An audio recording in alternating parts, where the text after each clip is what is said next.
அப்புறமா நம்ம வாழ்க்கையில் ஆன்மீகத்தில் முதல் படி எடுத்து வைக்க முடியும். நான் எந்த தோல்வியும் காண மாட்டேன், நான் எந்த அவமானமும் பட மாட்டேன், நான் எந்த நிந்தனையும் கேட்க மாட்டேன். என்னை பைத்தியக்காரன் சொன்னாலும் சரி, என்னை லூசுன்னு சொன்னாலும் சரி, என்னை வந்து கேவலமாக காரி துப்புறாங்க, இது மாதிரி வந்து என்னை அவமானப்படுத்துகிறாங்கன்னா அதை நான் தாங்க மாட்டேன், என்னை எப்படி அப்படி சொல்லலாம் அப்படின்னு அதுக்கு போய் மல்லு கட்டி நின்னா ஆன்மீகத்தில் இன்னும் ஒரு படி கூட எடுத்து வைக்கலன்னு அர்த்தம். ஆனால் அது மல்லு கட்டாமல் சரி ஓகே அக்செப்ட் பண்ணிக்கணும். விஷத்தை விழுங்கும் போது தான் விஷத்தை விழுங்கின சிவபெருமானுக்கு அழிவு கிடையாது. விஷத்தை கண்டு பயந்த தேவர்களுக்கு அழிவு உண்டு, அசுரர்களுக்கு அழிவு உண்டு. விஷத்தை விழுங்கின சிவபெருமானுக்கு அழிவற்றவர். அப்படின்னா என்ன அர்த்தம்? எல்லா துன்பங்களையும் மரணத்தை கண்டு பயப்படக்கூடாது அப்படின்னு தான் நம்ம சாஸ்திரங்கள்லாம் கர்ஜிக்கிறது. நம்ம வந்து எப்படி சொல்கிறது, உலகத்தால் எல்லாராலையும் ஒதுக்கப்பட்டவர்களாக, உலகத்தில் எல்லாராலையும் ஒதுக்கப்பட்டவனாக, உன்னை கேவலமாக நினைக்கும்படியாக, உன்னை வந்து ஒரு உதாசீனப்படுத்தும்படியாக, நீ வந்து அவ்வளோ பெரிய ஆள் கிடையாது, அவ்வளோ பெரிய வசதி கிடையாது நீ. ஆமாம், அவங்களெல்லாம் நாங்கள் வசதியாக நினைப்போம், ஆனால் உன்னை நாங்கள் வசதியாக நினைக்க மாட்டோம். நீ வந்து அவ்வளோ நீ ஒரு அவ்வளோ இலக்காரமானவன், அதாவது என்ன சொல்கிறது, ஒரு ஏமாளி. ஆமாம், உன்னை ஒரு ஏமாளியாக, உன்னை எல்லாரும் என்னை ஏமாற்றுபவர்களாக, உன்னை எல்லாரும் யார் வேணால் உன்னை ஏமாற்றிடலாம். அப்படிப்பட்ட ஒரு ஏமாளியாக எவன் இருக்கிறானோ அவன் பகவான் அவனை சீக்கிரமாக எடுத்துக்கொள்வான். சீக்கிரமாக பகவானுடைய அனுகிரகம் அவன் பெறத்துக்கு தகுதி உள்ளவன். நான் எதுலேயுமே ஏமாற மாட்டேன், நான் காரியவாதி. எவன் காரியவாதியாக இருக்கிறானோ அவன் பகவான் கிட்ட நெருங்கிறதுக்கு கூட தகுதி இல்லாதவன். உண்மையே சொல்கிறேன், இதில் பொய் சொல்கிறதுக்கு ஒன்றுமே இல்லை, உண்மையை சொல்கிறேன். வாழ்க்கையில் எல்லாத்துலேயும் ஏமாந்து போயிருக்கான் பற்றியா, எல்லாத்துலேயும் ஏமாந்து போனோம். எது சொன்னாலும் நம்பிட்டு ஏமாந்து போயிடுவோம். அப்படிப்பட்டவனுக்கு தான் பகவானுக்கு ரொம்ப பிடிக்கும். ஆனால் எல்லாத்துலேயும் காரியவாதியாக இருக்கான் பற்றியா, பழகும்போது காரியவாதி, பேசும்போது காரியவாதி, எப்படி அது அவங்களுடைய நடத்தையில் பார்த்தா காரியவாதியாக இருக்கிறாங்க. எல்லாத்துலேயும் காரியவாதியாக இருக்காங்க. அவங்களாம் கிட்ட கூட அவங்க என்ன தான் பக்தி பண்ணாலும், எவ்வளோ தான் நாமா சொன்னாலும், என்ன தான் பண்ணாலும் அவர்களுக்கு பகவானுக்கு கிட்ட கால் தூசியில் கூட நெருங்க முடியாது. ஆஹா ஓஹோன்னு குதிக்கலாம், பாடலாம், என்ன வேணாலும் பக்தி பண்ணலாம். அவங்களாம் காரியவாதியாக இருக்கிறவங்களால பகவான் கிட்ட நெருங்க கூட முடியாது. பகவானுக்கு தெரியும் நம்மளுடைய கபடம் என்னான்னு. ஆனால் எல்லாத்துலேயும் ஏமாந்து போயிருக்கான், அவமானப்படுத்தப்பட்டிருக்கிறான், நஷ்டமாயிருக்கிறான், சோகங்களால் தவிக்கப்பட்டிருக்கிறான், துன்பங்களால் அவனை ஏமாற்றி விட்டார்கள். அவனை வந்து நல்லா, அதாவது என்னன்னா அவனை கூட ஒரு மட்டி எதுவும் யாருமே கிடையாது. அவனுக்கு உலக அனுபவமே இல்லை, யாருக்கு எப்படி பேசணும் கூட தெரியல. அப்படிப்பட்ட அனுபவம் இல்லாத ஒரு மட்டியாக இருக்கிறான். மனசில் தோன்றினது பேசிடுறான், ஆனால் அதுக்கப்புறம் மாட்டின்னு முழிக்கிறான். ஆனால் அதிலிருந்து எப்படி தப்பிக்கணும்னு வழி தெரில. எல்லாரும் இவனை கேவலப்படுத்துகிறாங்க, அவமானப்படுத்துகிறாங்க, ஒரு ஏமாளின்னு நினைக்கிறாங்க. அப்படின்னா துச்சமாக நினைக்கிறாங்கன்னா அவன் தான் பகவானுக்கு ரொம்ப பிரியமானவன். உலகத்தாரால் ஒதுக்கப்பட்டவர்கள் பகவானால் ஏற்றுக்கொள்ளப்படுவார்கள். கண்டிப்பாக உலகத்தாரால் ஏற்றுக்கொள்ளப்பட்டவர்கள் ஆஹா ஓஹோ அவரு அப்படிப்பட்டவர்ப்பா, அவருக்கு கரெக்டாக பேசுவார்ப்பா, அவர் யுக்தியாக பேசுவார்ப்பா, அவர் சிறந்த ஞானிப்பா, இருக்கட்டும். ஆனால் அதெல்லாம் வந்து பகவானுடைய அன்பை சம்பாதிக்க இதெல்லாம் தகுதியுடையதாக ஆகாது. அப்போ நம்ம என்ன இதில் சொல்ல வரோன்னா, பயமே நம்மளை கண்டு பயந்து ஓடும். எத்பிபேதி ஸ்வயம் பயம் அப்படின்னு பாகவதத்தில் சொல்லப்பட்டிருக்கு. ஏன்னா நீ பயத்தை கண்டு பயப்படாத. என்ன நடக்கட்டுமே, கடைசி வரைக்கும் போய் பாரு. பாடுகள் என்னத்தான் நடக்கட்டுமே அப்படின்னு பாடுறாங்க இல்லையா, அது மாதிரி தைரியமாக இருக்கணும். என்ன தான் நடக்குதுப்பா, மனசு தான் உன்னை பயமுறுத்தி உன்னை கொண்டுடும். அதில் தான் பிபி சுகர் எல்லாம் வர்றது, எல்லா ஸ்ட்ரெஸ்ஸும் வர்றது. எதை கண்டும் நாளைக்கு பற்றி பயப்படுறது, நாளைக்கு பற்றி ஏன் பயப்படுறேன்? நடக்கிறது ஏதோ ஒன்று நடக்க தான் போகுது. சரி, அப்படி இழந்தாலும் இழந்து போகுது. ஏன் நீ வந்து எதையுமே இழக்கக்கூடாதா? நீ அவமானமே படக்கூடாதா?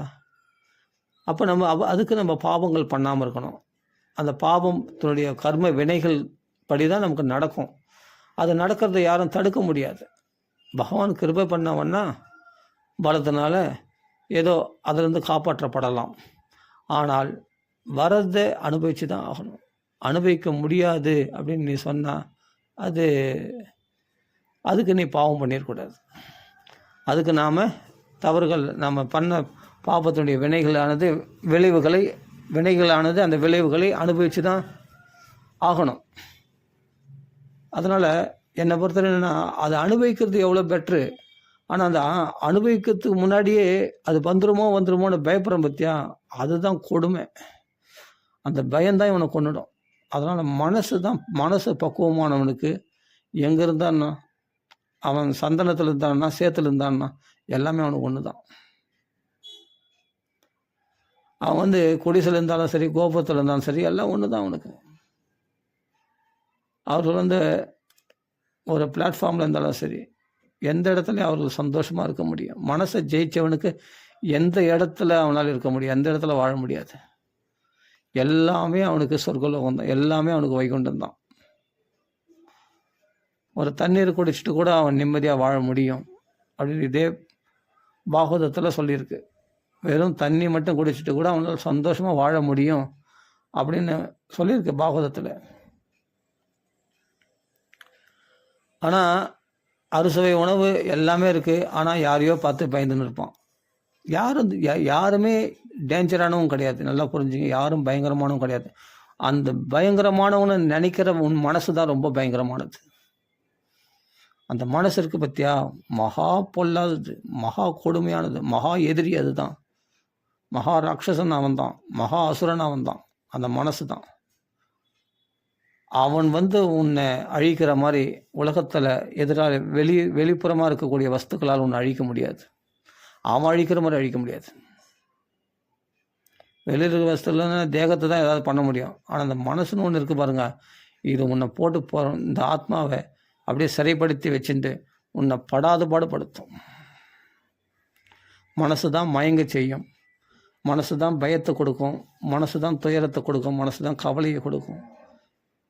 இதெல்லாம் நம்ம அந்த ஃபீலிங் நம்ம அனுபவிச்சிருக்கோம். தோல்வின்ற மனப்பான்மை மனசு தான் கொடுக்குறது. 4 பேர் அவமானப்படுத்த பற்றியா கை கொட்டி சிரிக்கிறாங்க, பார்த்த உடனே நம்மளுக்கு அப்படியே ஜென்மம் கொண்டு போகுது. அந்த அவமானம் தாங்க முடியல, உடனே தூக்க மாட்டிக்கலாமான்னு தோணுது, விஷம் குடிக்கலாமான்னு தோணுது. ஏன்னா அந்த அவமானம் தாங்க முடியல. அவர்களுக்கு கிடைச்ச லாபம் நமக்கு கிடைக்கலையேன்ற ஒரு பொறாமை நமக்குள்ளே பொங்கி, அதனால் அந்த அவமானம் தாங்க முடியாமல் தவறுதலான ஒரு செயல்கள்லாம் செய்கிறாங்க. அப்போ இது செய்ய தூண்டுறது எதுனா, அது அவமானமாகவும் அதனால் உண்டான பொறாமையும் இதெல்லாம் எதுனா மனசு தான். இது மாதிரி ஒரு கிரியேட் பண்ணுறது, இது மாதிரி ஒரு சுச்சுவேஷனை கிரியேட் பண்ணி உனக்கு அவமானம் ஏற்பட்டது போலவும், உனக்குள்ளே பொறாமை அப்படியே அது தாங்க முடியாத உனக்குள்ளே பொறாமை உண்டாகுவது போலவும், உண்மையிலே பொறாமையும் கிடையாது இந்த ஆத்மாவுக்கு. இதெல்லாம் மனசுக்கு தான் எல்லாமே பொறாமை உண்டாவது போலவும், அதே சமயத்தில் அவமானப்படுத்தப்படுறது பெரிய லாபத்தை நீ இழந்தது போலவும், உனக்கு கிடைக்காது, உனக்கு கட்சி வரைக்கும் கிடைக்காது அப்படின்ற ஒரு ஃபெயிலரான மனப்பான்மையை கொடுக்கறது தான் மனசு தான். அந்த மனசு தான் பெரிய ராட்சசன். வெளியில் எதிரிகள் கிடையவே கிடையாது. இது தர்மபுத்திரர் உணர்ந்தார். அதனால தான் அஜாத சத்ருஹோ, அவருக்கு சத்ருவே பிறக்கலையா யாருமே. அப்போ எப்படி சத்ரு இருப்பாங்க வெளியே? ஏன்னா மனசை கண்ட்ரோலுக்கு கொண்டு வந்துட்டார். அதனால் துரியோதனன் கூட தம்பின்னு தான் நினைக்கிறார். பீமன் எப்படியோ அப்படி தான் துரியோதனன் நினைச்சார். அஜாத சத்ருவாகிய தர்மபுத்திரர். ஏன்னா தர்மத்தில் நிலைத்திருக்கிறவர், அந்த பாகவத தர்மத்தில் நிலைச்சிருக்கக்கூடியவர். அதனால தான் அப்படிப்பட்ட தர்மராஜாவுடைய புத்திரர் தர்மபுத்திரர் யுதிஷ்டிரர். அப்படின்னா எப்படி அப்போது ஆஞ்சநேயர சுவாமி அடிக்கலையா? அந்த லங்கையில் பெரம்புலால் அடித்து அவரை கயிற்றுனால கட்டி அவரை வெளிச்சு கொண்டு போகலையா? அவர் அவமானப்படலையா? வாளில் நெருப்பு வைக்கலையா? அவர் கொஞ்சம் கொஞ்சமாக அவமானப்படுத்துனாங்க. அந்த அவமானங்களை ஆஞ்சநேய சுவாமி எதனால் தாங்கினார்?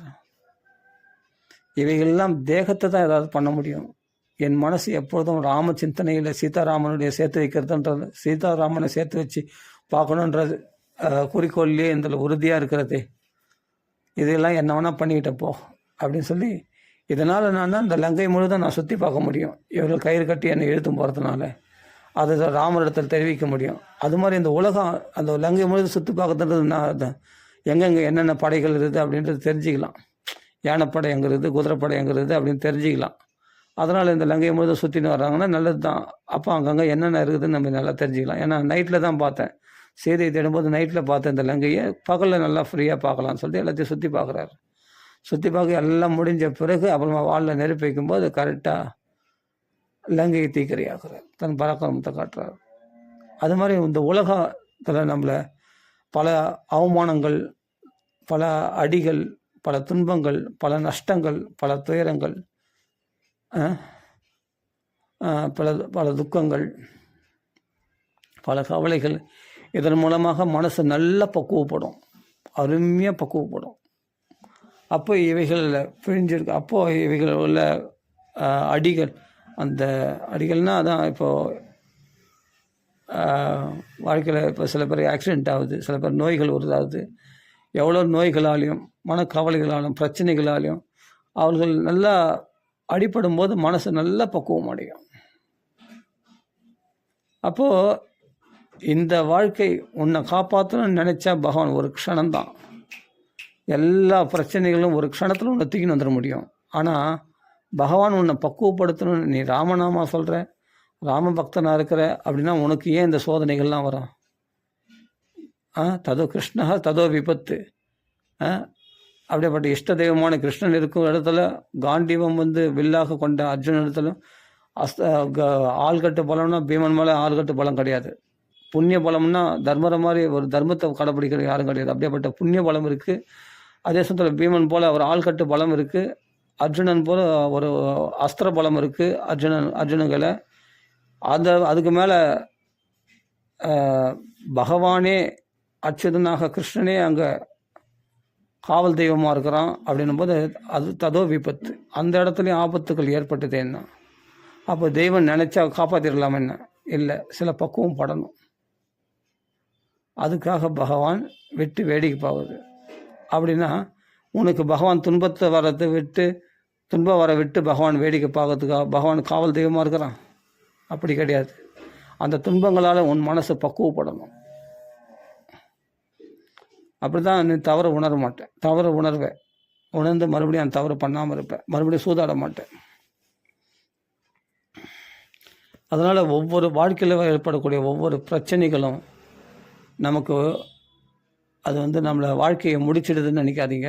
அதுதான் வாழ்க்கையினுடைய தொடக்கம். அதனால் எது நம்மளை ஐயோ அப்படி ஆகிடுமோ இப்படி ஆகிடுமோன்ற பயம் இருக்குது பார்த்தீங்களா, அந்த பயம்தான் நம்மளுக்கு பெரிய எதிரி. சில பேரிடத்துல நம்ம பேசுவோம், அதுக்கு நமக்கு தகுதி எதிர்ப்பு ஏற்படுத்தின்னு நம்ம என்னவோ பந்தாலாம் பண்ணின்னு போவோம் அவரிடத்துல பேசுகிறதுக்கு. ஏன் இந்த வேஷம் தேவையில்லை, நார்மலாக பேசலாமே. ஏன்னா அவர்கள் நம்மளை கொஞ்ச நேரம் தான் பேசுவாங்க, டக்குன்னு கட் பண்ணிட்டு போயிடுவாங்க. அதுக்குள்ளே நம்ம என்ன பேசணுமோ பேசிடணும். ஏன் அப்படியேப்பட்ட சகவாசம் தேவையே இல்லையே. நான் என்ன சொல்கிறேன்னா, சில பேரத்தில் பேசுகிறதுக்கு தன்னை தயார் பண்ணிக்கிறாங்க. ஏன்னா அவர்களுடைய பேச்சு கிடைக்கிறது பெரிய விஷயமா நினைக்கிறாங்க. ஒரு அதிகாரி இடத்துலையோ, ஒரு அரசியல்வாதி இடத்துலையோ, ஒரு நடிகர் இடத்துலையோ, இல்லை ஒரு காதலி இடத்துலையோ ஒரு காதலன் பேசுது, அது ஒரு பெரிய ஒரு பாக்கியமாக நினைக்கிறாங்க அவங்களுக்கு பேசுகிறது. அப்படி அவங்க என்னென்னா அதுக்குள்ளே பேசிடணும், அதுக்குள்ளே தன் மனசில் இருக்கிறத சொல்லிடணும் அப்படின்னு ஒரு அரசியல்வாதி இடத்துல தன் கோரிக்கையை விடுக்கிறான். ஒரு நடிகர் இடத்துல போய் அவர்கள் இடத்துல அவர் ரசித்து அவரை புகழ்ந்து பேசணும்னு ஒரு நடிகர் நினைக்கிறான், ஒரு நடிகையை பார்த்து பேசணும்னு ஆசைப்பட்றான். ஒரு சில கொஞ்சம் உயர்ந்த நிலையில் இருக்கிறவங்க, இல்லை சாதாரணமாக பார்த்தா ஒரு காதல் இடத்துல ஒரு காதலும் பேச ஆசைப்பட்றான், என்னையா இப்படியா அது பேசுறதுக்கு துடிக்கிறான். அப்போ ஏன்னா அவர்கள் கௌரவிக்கத்தக்கவர்கள் நீங்கள் நினைக்கிறீங்க பார்த்தீங்களா, அதுதான் முட்டாள்தனம். அப்படிப்பட்ட உறவே தேவையில்லை, அப்படிப்பட்டவங்களோட நீங்கள் பேசவே வேண்டாம். நான் சொல்கிறது அதான் மெயினாக. ஆமாம், நீங்கள் அப்படி துடிச்சு படித்து போய் அவங்களுக்கு ஏற்ற மாதிரி நீங்கள் மேக்கப் பண்ணி பேசுகிறத காட்டிலும் நீங்கள் யதார்த்தமாக யார் உங்களிடத்துல பேசுகிறாங்களோ, உங்களை தேடி வந்து பேசுகிறாங்களோ அவங்களிடத்துல நல்லா பேசுங்க போதும். அவர்களை நீங்கள் மதிங்க, அவர்களை உதாசீனப்படுத்தாதீங்க. உங்கள் கையில் வரவங்களை மட்டும் நீங்கள் உதாசீனப்படுத்திட்டு கட் பண்ணிட்டு போனேன்னா நீங்கள் யார்கள்லாம் பேசும்போது உங்களை கட் பண்ணிட்டு தான் போவாங்க, உங்களை அவமானம் தான் படுத்துவாங்க. யதார்த்தமாக இருங்க. நம்ம வார்த்தை ஒருத்தருக்கு பிடிக்குதுன்னா பேசட்டும், பிடிக்கலைன்னா போட்டோம், அதை பற்றி கவலைப்படாதீங்க. மற்றவங்க எங்கே நம்மளை விட்டு போயிடுவாங்களோ, நம்ம அதுக்குள்ளே நம்ம பேசிடணும் அப்படின்லாம் வந்து பதட்டமாக ஒரு ஒரு டென்ஷனாக பேச வேண்டிய அவசியமே இல்லை. அவங்களுக்காக நம்ம வேஷம் போட வேண்டிய அவசியமே இல்லை. யதார்த்தமாக இருங்க. நமக்கு என்ன நம்மளுக்கு அதான் சொல்கிறேனே, இப்போ நம்ம கைவிட்டு போயிடுமோ அப்படின்னு ஒரு பொருள். இப்போ வந்து என்னென்னா ஒரு நிலம் இருக்குது, ஒரு அதாவது சொன்னேன், நேற்று கூட சொன்னேன், ஒரு 4 அடி நிலம் அவர்கள் அபகரிச்சிட்டாங்க. பரவாயில்ல, விட்டுருங்க. அது எப்படி விட முடியும்? அதை விட முடியாது. அப்போ எதிர்த்து போராடினா அதில் நீங்கள் நிறைய ஃபேஸ் பண்ண வேண்டியிருக்கும். அந்த அவமானம் தாங்க முடியலை. அது எப்படி விட்டு கொடுத்தா எனக்கு பெரிய அவமானமாச்சு. இருக்கட்டும், அவமானம் ஏற்படு. ஏன் உனக்கு அவமானம் ஏற்படக்கூடாதா? இல்லை பெரிய நஷ்டம் ஆகிடும்ண்ணே, நஷ்டம் ஏற்படக்கூடாதா? லாஸ் நமக்கு ஏற்படக்கூடாதா? இருக்கட்டும், போட்டோம், பரவாயில்ல. அவர்களே எல்லாத்தையும் கூட எடுத்துக்கிட்டோம் அப்படின்ற ஒரு தியாக மனப்பான்மை ராமர் இடத்துல இருந்தது இல்லையா? பரதன் தானே, எடுத்து போட்டோம், போ, எனக்கு வேணாம், நான் காட்டுக்கு போகிறேன், கஷ்டப்படுறேன். அந்த மனப்பான்மை ஏன் நம்ம அப்போ அந்த மனப்பான்மை வந்துடுச்சுன்னா இன்னும் இந்த பயம் வந்து இந்த பயம், ஐயோ பறிப்போயிடுமோன்ற அந்த பயம் பாதிப்பு வந்து உன்னை தந்து தாக்கும். அவங்க எதிர்த்தா அவங்க என்ன அவங்க பயங்கரமாக எதிர்ப்பாங்களே, அது எப்படி நம்ம அந்த பிரச்சனையை சமாளிக்கிறது? அவங்க எதிர்த்தா பதிலுக்கு நம்ம என்ன வார்த்தைகளை விடுறது? அவரில் சண்டை போட்டால் என்ன பண்ணுறது? அவர் கோர்ட்டு கேஸுன்னு போனால் அது எப்படி நம்ம வேறு வக்கீலை பார்த்து டீல் பண்ணுறது அப்படின்னு பல பிரச்சனைகளில் போய் மாட்டிப்பீங்க. அதை விட சிம்பிளாக விட்டு கொடுத்து போகிறது எவ்வளோ மேல். சிம்பிளாக விட்டு கொடுத்து போகிறது எவ்வளோ மேல். சரி, நீ தான் வாழணும்னு நினைக்கிறியா, வாழ்ந்து போப்பா அப்படின்ட்டு பரதனுக்கு அப்படியே விட்டு கொடுத்துட்டு போயிட்டா இருப்பார் ராமர். அப்போ ராமாயணத்தில் எவ்வளோ விஷயம் தெரிஞ்சிக்க வேண்டியது இருக்குது பாருங்கள். நல்ல கௌரவஸ்தனாக வந்து நல்ல ஆடை ஆபரணங்கள் அணிந்து கொண்டு ராஜாதி ராஜனாக அப்படி பிரகாசித்த மார்பு பதக்கங்கள் என்ன, கவசங்கள் என்ன, அப்படிப்பட்ட பட்டு வஸ்திரங்கள் என்ன, எல்லாத்தையும் தூக்கி போட்டு இப்போ மரவுரி உடுத்துன்னு இருக்காரு. இடுப்பில் ஒரு மரவுரி, ஆள் தான் அந்த மரவுரி உடுத்திக்கின்னு மேலே ஒரு மரவுரி ஆள் தான் உடுத்திக்கின்னு கிளம்பிட்டார் ராமர். அப்படியே தொண்டை உதறி தோலில் போட்டு போகிறோன்னு சொல்லுவாங்க இல்லையா? அது மாதிரி மரவுரி, வெறும் மரவுரி உடுத்தி ஜம்முன்னு கிளம்பிட்டார். அப்போ பட்டு வஸ்திரம் எங்கே, ஆடை ஆபரணங்கள் எங்கே, கிரீடங்கள் எங்கே, குண்டலம் இருக்குது, கிரீடம் எங்கே? அதெல்லாம் ஒன்றும் கிடையாது. ஜடா மகுடம் தான் கிரீடம். இப்போது ஜடை தரித்து கொண்டு போகிறார். அவ்வளோதான். இதான் வாழ்க்கை. அந்த வாழ்க்கையை அனுபவிக்க தெரிஞ்சுக்கும். இல்லைப்பா, நான் வந்து நான் ஒரு பிரம்மச்சாரியாக இருந்தால் பரவாயில்ல, நான் வந்து ஒரு கல்யாணம் ஆகாதவன், நான் தனிப்பட்ட முறையில் இருந்தால் பரவாயில்ல, நான் வந்து எப்படி வேணால் இருந்துட்டு போயிடுவேன். ஆனால் எனக்கு மனைவி இருக்காளே, கல்யாணம் பண்ணி வந்தேனே, அவளை காப்பாற்றணுமே, அதுக்கு வேண்டிய வசதிகள் வேணுமே. ராமரும் கல்யாணம் தான் பண்ணியிருக்காரு. அவள் கேட்டாளான்னு கேட்கல. அவளுக்கு ஒரு மரவுரி கட்டி விட்டார். இந்த நீ என் கூட வனவாசத்தில் கஷ்டப்படுவா. அவள் சம்மதிக்கணும். உண்மையிலே சொல்ல போனால் உண்மையான பதிவிரதையாக இருந்தால் சுகத்தில் பங்கேற்று கொண்டவள் துக்கத்திலையும் பங்கேற்று கொள்ள வேண்டும். அவள் தான் உண்மையான மனைவி. அவள் சுகத்தில் மட்டும் பங்கேற்று கொண்டு துக்கத்தில் பங்கேற்று கொள்ளவில்லை என்றால் அவள் பதிவிரதா தர்மத்திலிருந்து நீங்கினவள் அப்படின்னு கௌசல்யம்மா சொல்கிறாங்க. நல்லா இருக்கிற சமயத்தில் நல்லா கொண்டாடிட்டு நல்லா வச்சுட்டு, நல்லா இல்லாத சமயத்தில் அவனை துச்சமாக நினைக்கிறது வந்து பதிவிரதைகள் இல்லை அவர்கள் அப்படின்னு சொல்கிறாங்க. கௌசல்யம்மா சொல்கிறாங்க. படித்தேன் இல்லையா நம்ம ராமாயணத்தில்? அது என்ன, சுகத்தில் மட்டும் அவங்க கூட பங்கேற்றுப்பேன், துக்கத்தில் பங்கேற்றுக்க மாட்டேன். அதனால் அவளுக்கு நான் சொல்கிறேன், நான் மரவுரி கட்டிக்கிறேன் அப்படின்னு அவளே ஆசைப்பட்டு கேட்டதுனால ராமர் மரவுரி கட்டி விடுறாரு சீதைக்கும். அந்த கஷ்டங்களை அவளும் இப்போ தான் நான் அந்த மரவுரி கட்டுறதுனால நானும் காட்டுவாசிகளாக வசிக்க உங்களுடன் இருந்தால் நான் தயார் அப்படின்னு சீதை ஒப்புக்கொண்டாள். அப்போ இதில் எவ்வளோ விஷயங்கள் நமக்கு தெரியுது பாருங்கள். எதுவுமே பயத்தை விட நம்ம தியாகம் பண்ணுறது மேல். ஒருத்தன் ஏமாளியாக போயிட்டான்னா, ராமர் இப்போ ஏமாளி, எல்லாத்தையும் திறந்துட்டார். ஐயோ, என்ன இப்படி ஒரு அப்பாவியாக இருக்காரு, இப்படி ஏமாந்து போகிறாரு. ஏமாந்து போ. பிறர் கௌரவத்துக்காக, பிறர் மெச்சிக்கணுக்காக வாழணும்னு அவசியமே இல்லை. ஊர் மெச்சிக்கிறதுக்காக, பகவான் மெச்சிக்கணும் நம்மளை, அதுதான் முக்கியம். தாழ்மையாக போ. அவர்களை எதிர்க்காத. நமக்கு துரோகம் செய்கிறவங்கள, நம்மளை அபகரிக்கிறவங்கள, நம்ம சொத்துக்களை அபகரிக்கிறவங்கள தயவுசெய்து எதிர்க்காது. அது தாழ்மையாக போ. சரி, எடுத்துன்னு போப்பா அப்படின்னு விட்டுட்டு போ. அப்படி தான் ராமர் விட்டு போனார்.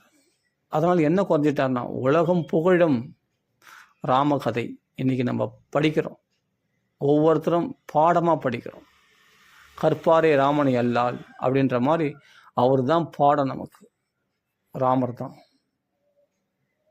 இதனால் என்ன குறைஞ்சிட்டார்னா, அவருடைய புகழ். அதே அவர் வந்து சண்டை போட்டு அதெல்லாம் முடியாது போப்பா, நீ முட்டாள்தனமாக பேசுவ, நேற்று பட்டாபிஷேகன்ட்டு இன்றைக்கி வேணான்னு சொல்லுவேன், உன் பேச்செல்லாம் கேட்டு இருந்தால் வேலைக்கு ஆகுது, போப்பா எனக்கு பட்டாபிஷேகம் எனக்கு ஜனங்களாம் சப்போர்ட் இருக்குதுப்பா, என்ன ஜனங்களை நீ என்ன சொல்கிறீங்க இது மாதிரி கேட்குற கைகைக்கு நீ வரம் கொடுத்து அது நீ கடன்பட்டுவ, நான் ஏன் பண்ணோம்? நீ கடன்பட்டதுக்காக நான் என்ன பண்ணோமா? அதெல்லாம் நான் பட முடியாது, எனக்கு பட்டாபிஷேகம் வேணும் அப்படின்னு சொல்லிட்டு கம்சன் மாதிரி புத்திரனா இருந்தால் கைகை வாய முடியும் கம்னு இருப்பான். கம்சன் மாதிரி புத்திரனா இருந்தால் ராமனு கைகை வாய முடியும் கம்னு இருப்பான். ஆனால் காரியவாதி ஆகிடுவேன். நான் ஏமாந்தவனாக இருக்க தான் விரும்புகிறேன், காரியவாதியாக இருக்க விரும்பலை ராமர். உலகத்தால் தர்மம் சொல்லு, பிதர்வாக்கிய பரிபாலனம் சொல்லு, என்னென்ன சொல்லு, ஆனால் நான் காரியவாதியாக இருக்க விரும்பலை. நான் ஏமாந்தவனாகவே போகிறேனே. ஆனால் பகவானுக்கு நீ பிடிச்சமானவன் ஆகிடுவேன். உலகத்தில் எவன் ஏமாந்தவனோ, எல்லாராலும் வெறுத்து ஒதுக்கப்பட்டவனும், அவன் பகவானால் ஏற்றுக்கொள்ளப்பட்டவன், பகவானால் அவனுக்கு ரொம்ப பிடிச்சமானவன் அவன்தான். இது சத்தியம். ஏன்னா உலகத்தில் ஒருத்தர் சில பேர் ஏற்றுக்கிட்டால் கூட அவர்களால் கொடுக்கக்கூடிய வசதிகளை அனுபவிச்சுன்னு பகவானை மறந்துடுவான். அப்போ உலகத்தில் எல்லாம் வெறுக்கப்பட்டால் தான் நம்மளுக்கு யாருமே கதி இல்லை, பகவான் ஒருத்தன் தான், நாங்களாம் தெய்வத்தின் குழந்தைகள் அப்படின்னு சொல்லுவாங்க. நாங்களாம் கடவுளின் பிள்ளைகள்ப்பா, எங்களுக்கு கடவுள் தான் கதி, கொடுத்தா உண்டு சாப்பிடுவோம், இல்லைன்னா பட்டினியாக கிடப்போம், அவ்வளோதான் அப்படின்னு இருக்கிறாங்க. பற்றியா அவங்கள பகவான் சீக்கிரமாக ஆதரிப்பான், அவங்கள பகவான் சேமமாக வச்சுட்டு இருப்பான். பறவைகளுக்கெல்லாம் நம்மளா சாப்பாடு போடுறோம், நாய் நரி மனுஷனுக்கெல்லாம், நாய் நரி மிருகங்களுக்கெல்லாம் நாமளா சாப்பாடு போடுறோம். ஏன்னா அவைகள்லாம் அனாதை கைவிடப்பட்டு தானே இருக்குது, காட்டில் தனிமையாக சஞ்சரிக்கிறது பறவைகள் பட்சிகள்லாம். அவைகள் யார் கட்டி பாதுகாத்து அதுக்கு எல்லாம் பெட்டு வசதி, அது மாளிகைலாம் கட்டி கொடுக்குறாங்க, அதுக்கு அறுசுவை உணவுலாம் யார் போடுறாங்க? இல்லையே. இயற்கை வளங்கள் இருக்குது, அது நம்மளை விட அதிகமாக சந்தோஷமாக இருக்குது. ஏன்னா பகவானுடைய குழந்தைகள் அவைகள்லாம் பகவானால் ரட்சிக்கப்பட்டவைகளாக இருக்கிறதுனால அந்த பறவைகள் மிருகங்கள்லாம் சந்தோஷமாக இருக்குது. அதுக்கு பிபி சுகர் கிடையாது, எந்த ஹாஸ்பிட்டலும் போய் ஸ்கேன் எடுக்கிறது கிடையாது, பிளட் டெஸ்ட்டு யூரின் டெஸ்ட்டு எல்லாமே அதெல்லாம் எல்லா டெஸ்ட்டும் அது எடுக்கிறது கிடையாது. அதுக்கெல்லாம் அது பணத்தை செலவு பண்ணுறது கிடையாது. இருந்தால் சாப்பிடுவோம், வாழ்ந்தால் வாழ்வோம், இல்லைன்னா அதுதான் மரணம் வந்தால் போயினே இருக்க வேண்டியது தான். அதெல்லாம் கவலைப்படுறதே கிடையாது. அதனால் மனுஷ மரணங்களை நம்ம பார்த்துருக்கோம், நிறைய பறவைகளுடைய மரணங்களையோ மிருகங்களுடைய மரணங்களையோ நம்ம ரொம்ப பார்த்துருக்க முடியாது, எங்கேயோ ஒன்று இருந்தால் பார்க்கலாம். ஆனால் அவைகள்லாம் எப்படி போகுதுன்னே தெரில. பகவானால் ரட்சிக்கப்படுகின்ற குழந்தைகள் எவ்வளோ தெரியுமா? நம்ம மனுஷன்தான் நாமளே ரட்சிச்சிடணும்னு நம்ம பாடுபடுறோம், அதனால தான் இவ்வளோ பிரச்சனைகளை ஃபேஸ் பண்ணுறோம். ஆனால் பகவானால் ரட்சிக்கப்படுகின்ற எவ்வளோ ஜீவராசிகள், மனுஷன்றது 84 லட்சம் ஜீவராசியில் ஒரு ஜீவராசி. ஆனால் மற்ற 83 லட்சம் ஜீவராசிகள் யாரால் ரட்சிக்கப்படுதுன்னு நினைக்கிறீங்க? பகவானால் ரட்சிக்கப்படுகிறது. தன்னைத்தான் காப்பாற்றிக்க தெரியாது, பகவான் என்ன கொடுக்குறானோ அன்றைக்கி அது சாப்பிட்டுட்டு அப்படியே இருக்கும். அவைகளுக்கு எந்த கவலைகளும் கிடையாது, நாளையை பற்றி கவலையே கிடையாது, அதுக்கு எந்த பிபி சுகரும் கிடையாது. அது தனியாக போய் ஸ்கூலு காலேஜஸ்லாம் போய் படிக்கலையே, அதுக்கு எதுவுமே தெரியாது. ஆனால் ஆனந்தமாக கிச்சு கிச்சு கிச்சுன்னு அது நல்லா ரெக்கார்டிச்சுன்னு நம்மளோட ஹைட்டாக பறகுது, சந்தோஷமாக ஜாலியாக இருக்குது. அந்த பறவைகள்லாம் பாருங்கள், இயற்கை வளங்களும் பாருங்கள், காட்டிலலாம் பாருங்கள், வானளாவிய மரங்கள்லாம் காட்டில் கிடக்குது, அவ்வளோ பெரிய மரங்கள், வஜ்ரம், ஆயிரக்கணக்கான வருஷமாக வாழற மரங்கள்லாம் இன்றைக்கி இருக்குது இல்லையா, ஆயிரக்கணக்கான வருஷமாக. அவைகள்லாம் நான் இருந்த இடத்த விட்டு நகரல, ஆனால் அது பாட்டுக்கு என்னென்னா பெருசாக வளர்ந்துன்னு நல்லா செழிப்பாக இருக்குது. எப்படி அது இருக்க முடியும்னா பகவானால் ரட்சிக்கப்படுறதுனால. மனுஷனுடைய மூச்சு காற்று படாத இடத்துல இருக்கிற வரைக்கும் நல்லா தான் இருக்கும். மனுஷனுடைய பாதச்சுவடு உஷ்ணம் படாத இடத்துல வரைக்கும் நல்லா தான் இருக்கும். மனுஷன் நடந்து போனான்னா அந்த புல்லு கூட பார்த்தா வதங்கி போயிடுது. மனுஷன் பாதை சூடலை, அந்த புல்லு கூட பார்த்தா அது ஒத்தையடி பாதன்றான்.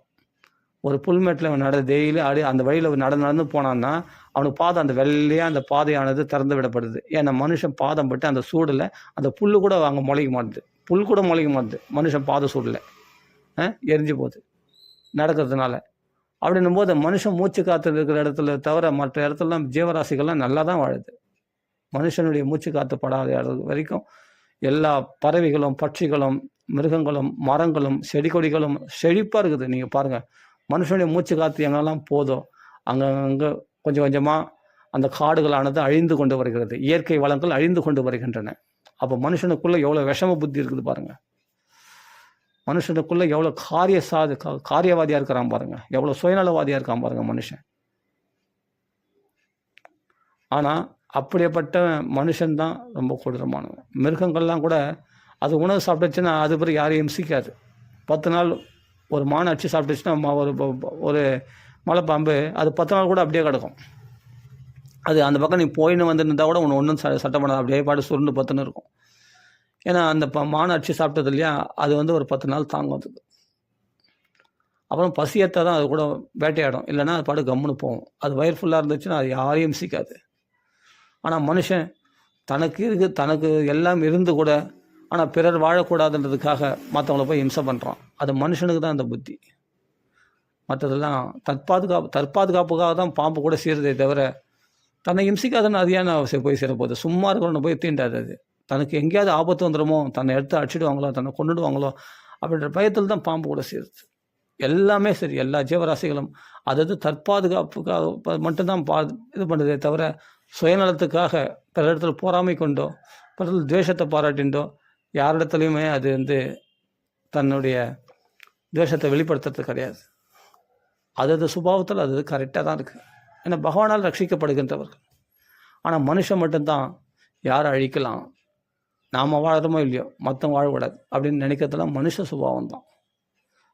ஆனால் ஒரு ப்ளஸ் பாயிண்ட்டு, இவ்வளோ தோஷங்கள் மனுஷனுக்குள்ளே இருந்தாலும் அவனுக்குள்ளே ஒரு பெரிய ப்ளஸ் பாயிண்ட்டு கொடுத்துருக்கான். மனுஷன் மட்டும்தான் மோட்சத்தை நாடி போக முடியும், பகவத் பக்தி பகவான் நாமா சொல்ல முடியும், ராமான்னு சொல்ல முடியும், நல்ல அறிவை வளர்த்து கொள்ள முடியும் அப்படின்றது.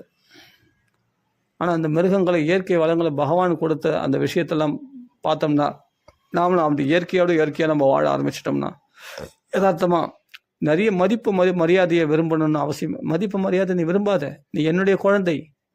மதிப்பு மரியாதை விரும்புகிறவங்க நிறைய பேர் கூட்டத்தை சேர்த்துக்கிட்டோம், அவங்க பாட்டு ஜாலியாக இருக்கட்டும், அது வேணாம் உனக்கு. நீ எங்கேயோ ஒரு குடிசையில் இருந்தாலும் நமக்கெல்லாம் எங்கப்பா அதெல்லாம் கிடைக்க போகுது.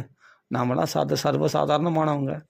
நம்ம பாகவதம் படிச்சுன்னு ராமாயணம் படிச்சு ராமநாம சொல்லிட்டு இப்படியே காலத்தை போய்க்கிடுவோம் அப்படின்னு உன்னுடைய எளிமையை நீ எவ்வளோக்கு எவ்வளோ தாழ்த்திக்கிறியோ, ஊஞ்சலுக்கு எவ்வளோக்கு எவ்வளோ பின்னாடி இருக்கிறியோ அவ்வளோக்கு எவ்வளோ முன்னாடி வருவோம். அது மாதிரி எவ்வளோக்கு எவ்வளோ உன்னை நீ தாழ்த்தி கொள்கிறாயோ அவ்வளோக்கு எவ்வளோ பகவத் பக்தியில் நீ முன்னேற்றம் அடைவாய். நீ ஏமாலியாவே போ, நீ ஏமாத்துலேயும் போய் விட்டு கொடுத்துட்டு போ. எல்லாத்தையும் பிடிங்கிறாங்கண்ணா, பிடிங்கிட்டோம், பரவாயில்ல, விட்டுட்டு. அது எதிர்க்காத, அது எதிர்த்து நீ போராடனா நீ லௌகிகவாதி, அதை விட்டுட்டேன்னா நீ ஆன்மீகவாதி. எதை விரும்புகிற? உன்னை திட்டட்டும், உன்னை கேலி பண்ணட்டும், உன்னை கேவலப்படுத்தட்டும், அவமானப்படுத்தட்டும், ஆனாலும் அதை ஆனால் இதை ஜீர்ணிக்கக்கூடிய மனப்பான்மை நமக்குள்ளே இல்லை. திதிக்ஷஸ்பாரதா, அந்த பொறுத்து கொள்ளக்கூடிய மனப்பான்மை, அதை பொறுத்து கொள்ளக்கூடிய பொறுத்துக்கொள் அர்ஜுனா அப்படின்னு கீதையில் பகவான் சொல்கிறான். அந்த பொறுத்து கொள்ளக்கூடிய மனப்பான்மை யாருக்கு இருக்குதோ, ஏன்னா துக்கம் நிரந்தரம் கிடையாது, அனித்தியம். இதெல்லாம் அனித்தியமானது. ஆகமா அபாயினம், தோன்றும் மறையும், துன்பம் துன்பம், லாபம் நஷ்டம், வெற்றி தோல்வி, மான அவமானங்கள், பொறாமைகள், கவலைகள், கோபங்கள், துக்கங்கள், சோகங்கள், மோகங்கள் எல்லாமே தோன்றும் மறையும். இதெல்லாம் ஒரு எல்லைக்கு உட்பட்டது. அந்த எல்லைக்கு உட்பட்ட அந்த விஷயத்தில் போய் நீ முழுகிட்டு வாழ்நாள் முழுவதும் நரகமாக்கி கொள்வது ஒரு வீண் முட்டாள்தனம். அதெல்லாம் நம்ம புத்திசாலியாக இருக்கிறத விட முட்டாளாக இருக்கிறதே மேல். எந்த முட்டாள்தனம் நான் இப்போ சொல்கிறேன்னா, அதை நினச்சி கவலைப்படுறது முட்டாள்தனம். அந்த முட்டாள்தனத்தை விட நீ கவலைப்பட்டுனே இருக்கிறது, உனக்கு கவலைகள் வருதுன்னா அதை அக்செப்ட் பண்ணிக்கிட்டு, என்னடா இவ்வளோ முட்டாளாக இருந்தால் கவலை எதிர்த்து போராடு அப்படின்னு சொல்கிறத விட, கவலையை அக்செப்ட் பண்ணிக்கிட்டு இருக்கிற அது நீ ஒரு முட்டாளாடா அப்படின்னு சொன்னால் உலகத்தாருக்கு முட்டாள். ஆனால் நீ பகவானுக்கு விலையேற பெற்றவன், நீ பகவானுக்கு ரொம்ப பிடிச்சமானவன், நீ மதிப்புமிக்க. எதில் முட்டாளாக இருக்கணும்னா, உலக விஷயத்தில் சம்பாதிக்கிறதுலையோ, உலக பணம் பொருள்களை சம்பாதிக்கிறதுலையோ, உலக வசதிகளை பெருக்கிறதுல நீ முட்டாள்தனமாக இரு.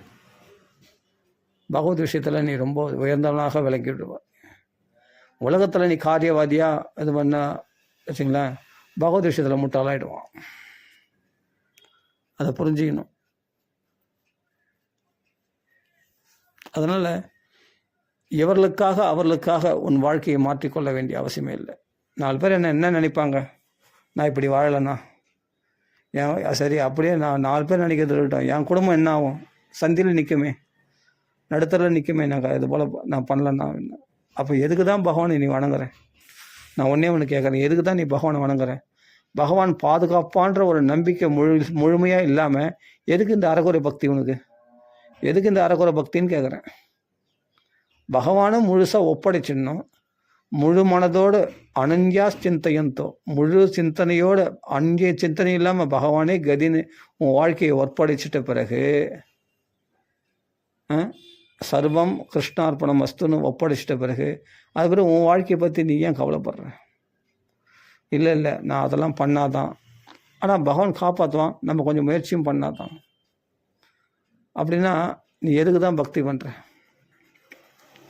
பகவான் மேலே அறக்குறை நம்பிக்கை வச்சுக்கின்னு நம்பிக்கையே இல்லாமல் அப்போ உன் வாழ்க்கை வந்து என்னன்னா நான் தான் அப்படின்னு நீ எதிர்த்து போராடுறேன்னு சொன்னால் நீ பகவானை முழுசாக நம்பலன்னு அர்த்தம்.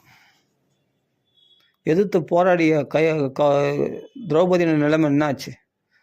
தன்னுடைய வஸ்திரத்தை பற்றி இழுக்கும்பொழுது துச்சாதனன் அவளால் சக்தி முள்ள மட்டும் அந்த தன்னுடைய வஸ்திரத்தை பற்றி இழுத்தாள். முடிஞ்சுதான். அவன் பலசாலி. துச்சாதனன் ஒரு ஆண், அவன் நிறைய பலசாலி, அவன் ஒரு புருஷன், அவன் மகா வீரன் வேற. அப்படியேப்பட்ட அவன் வீரன்னே சொல்ல முடியாது, அவன் கோழை.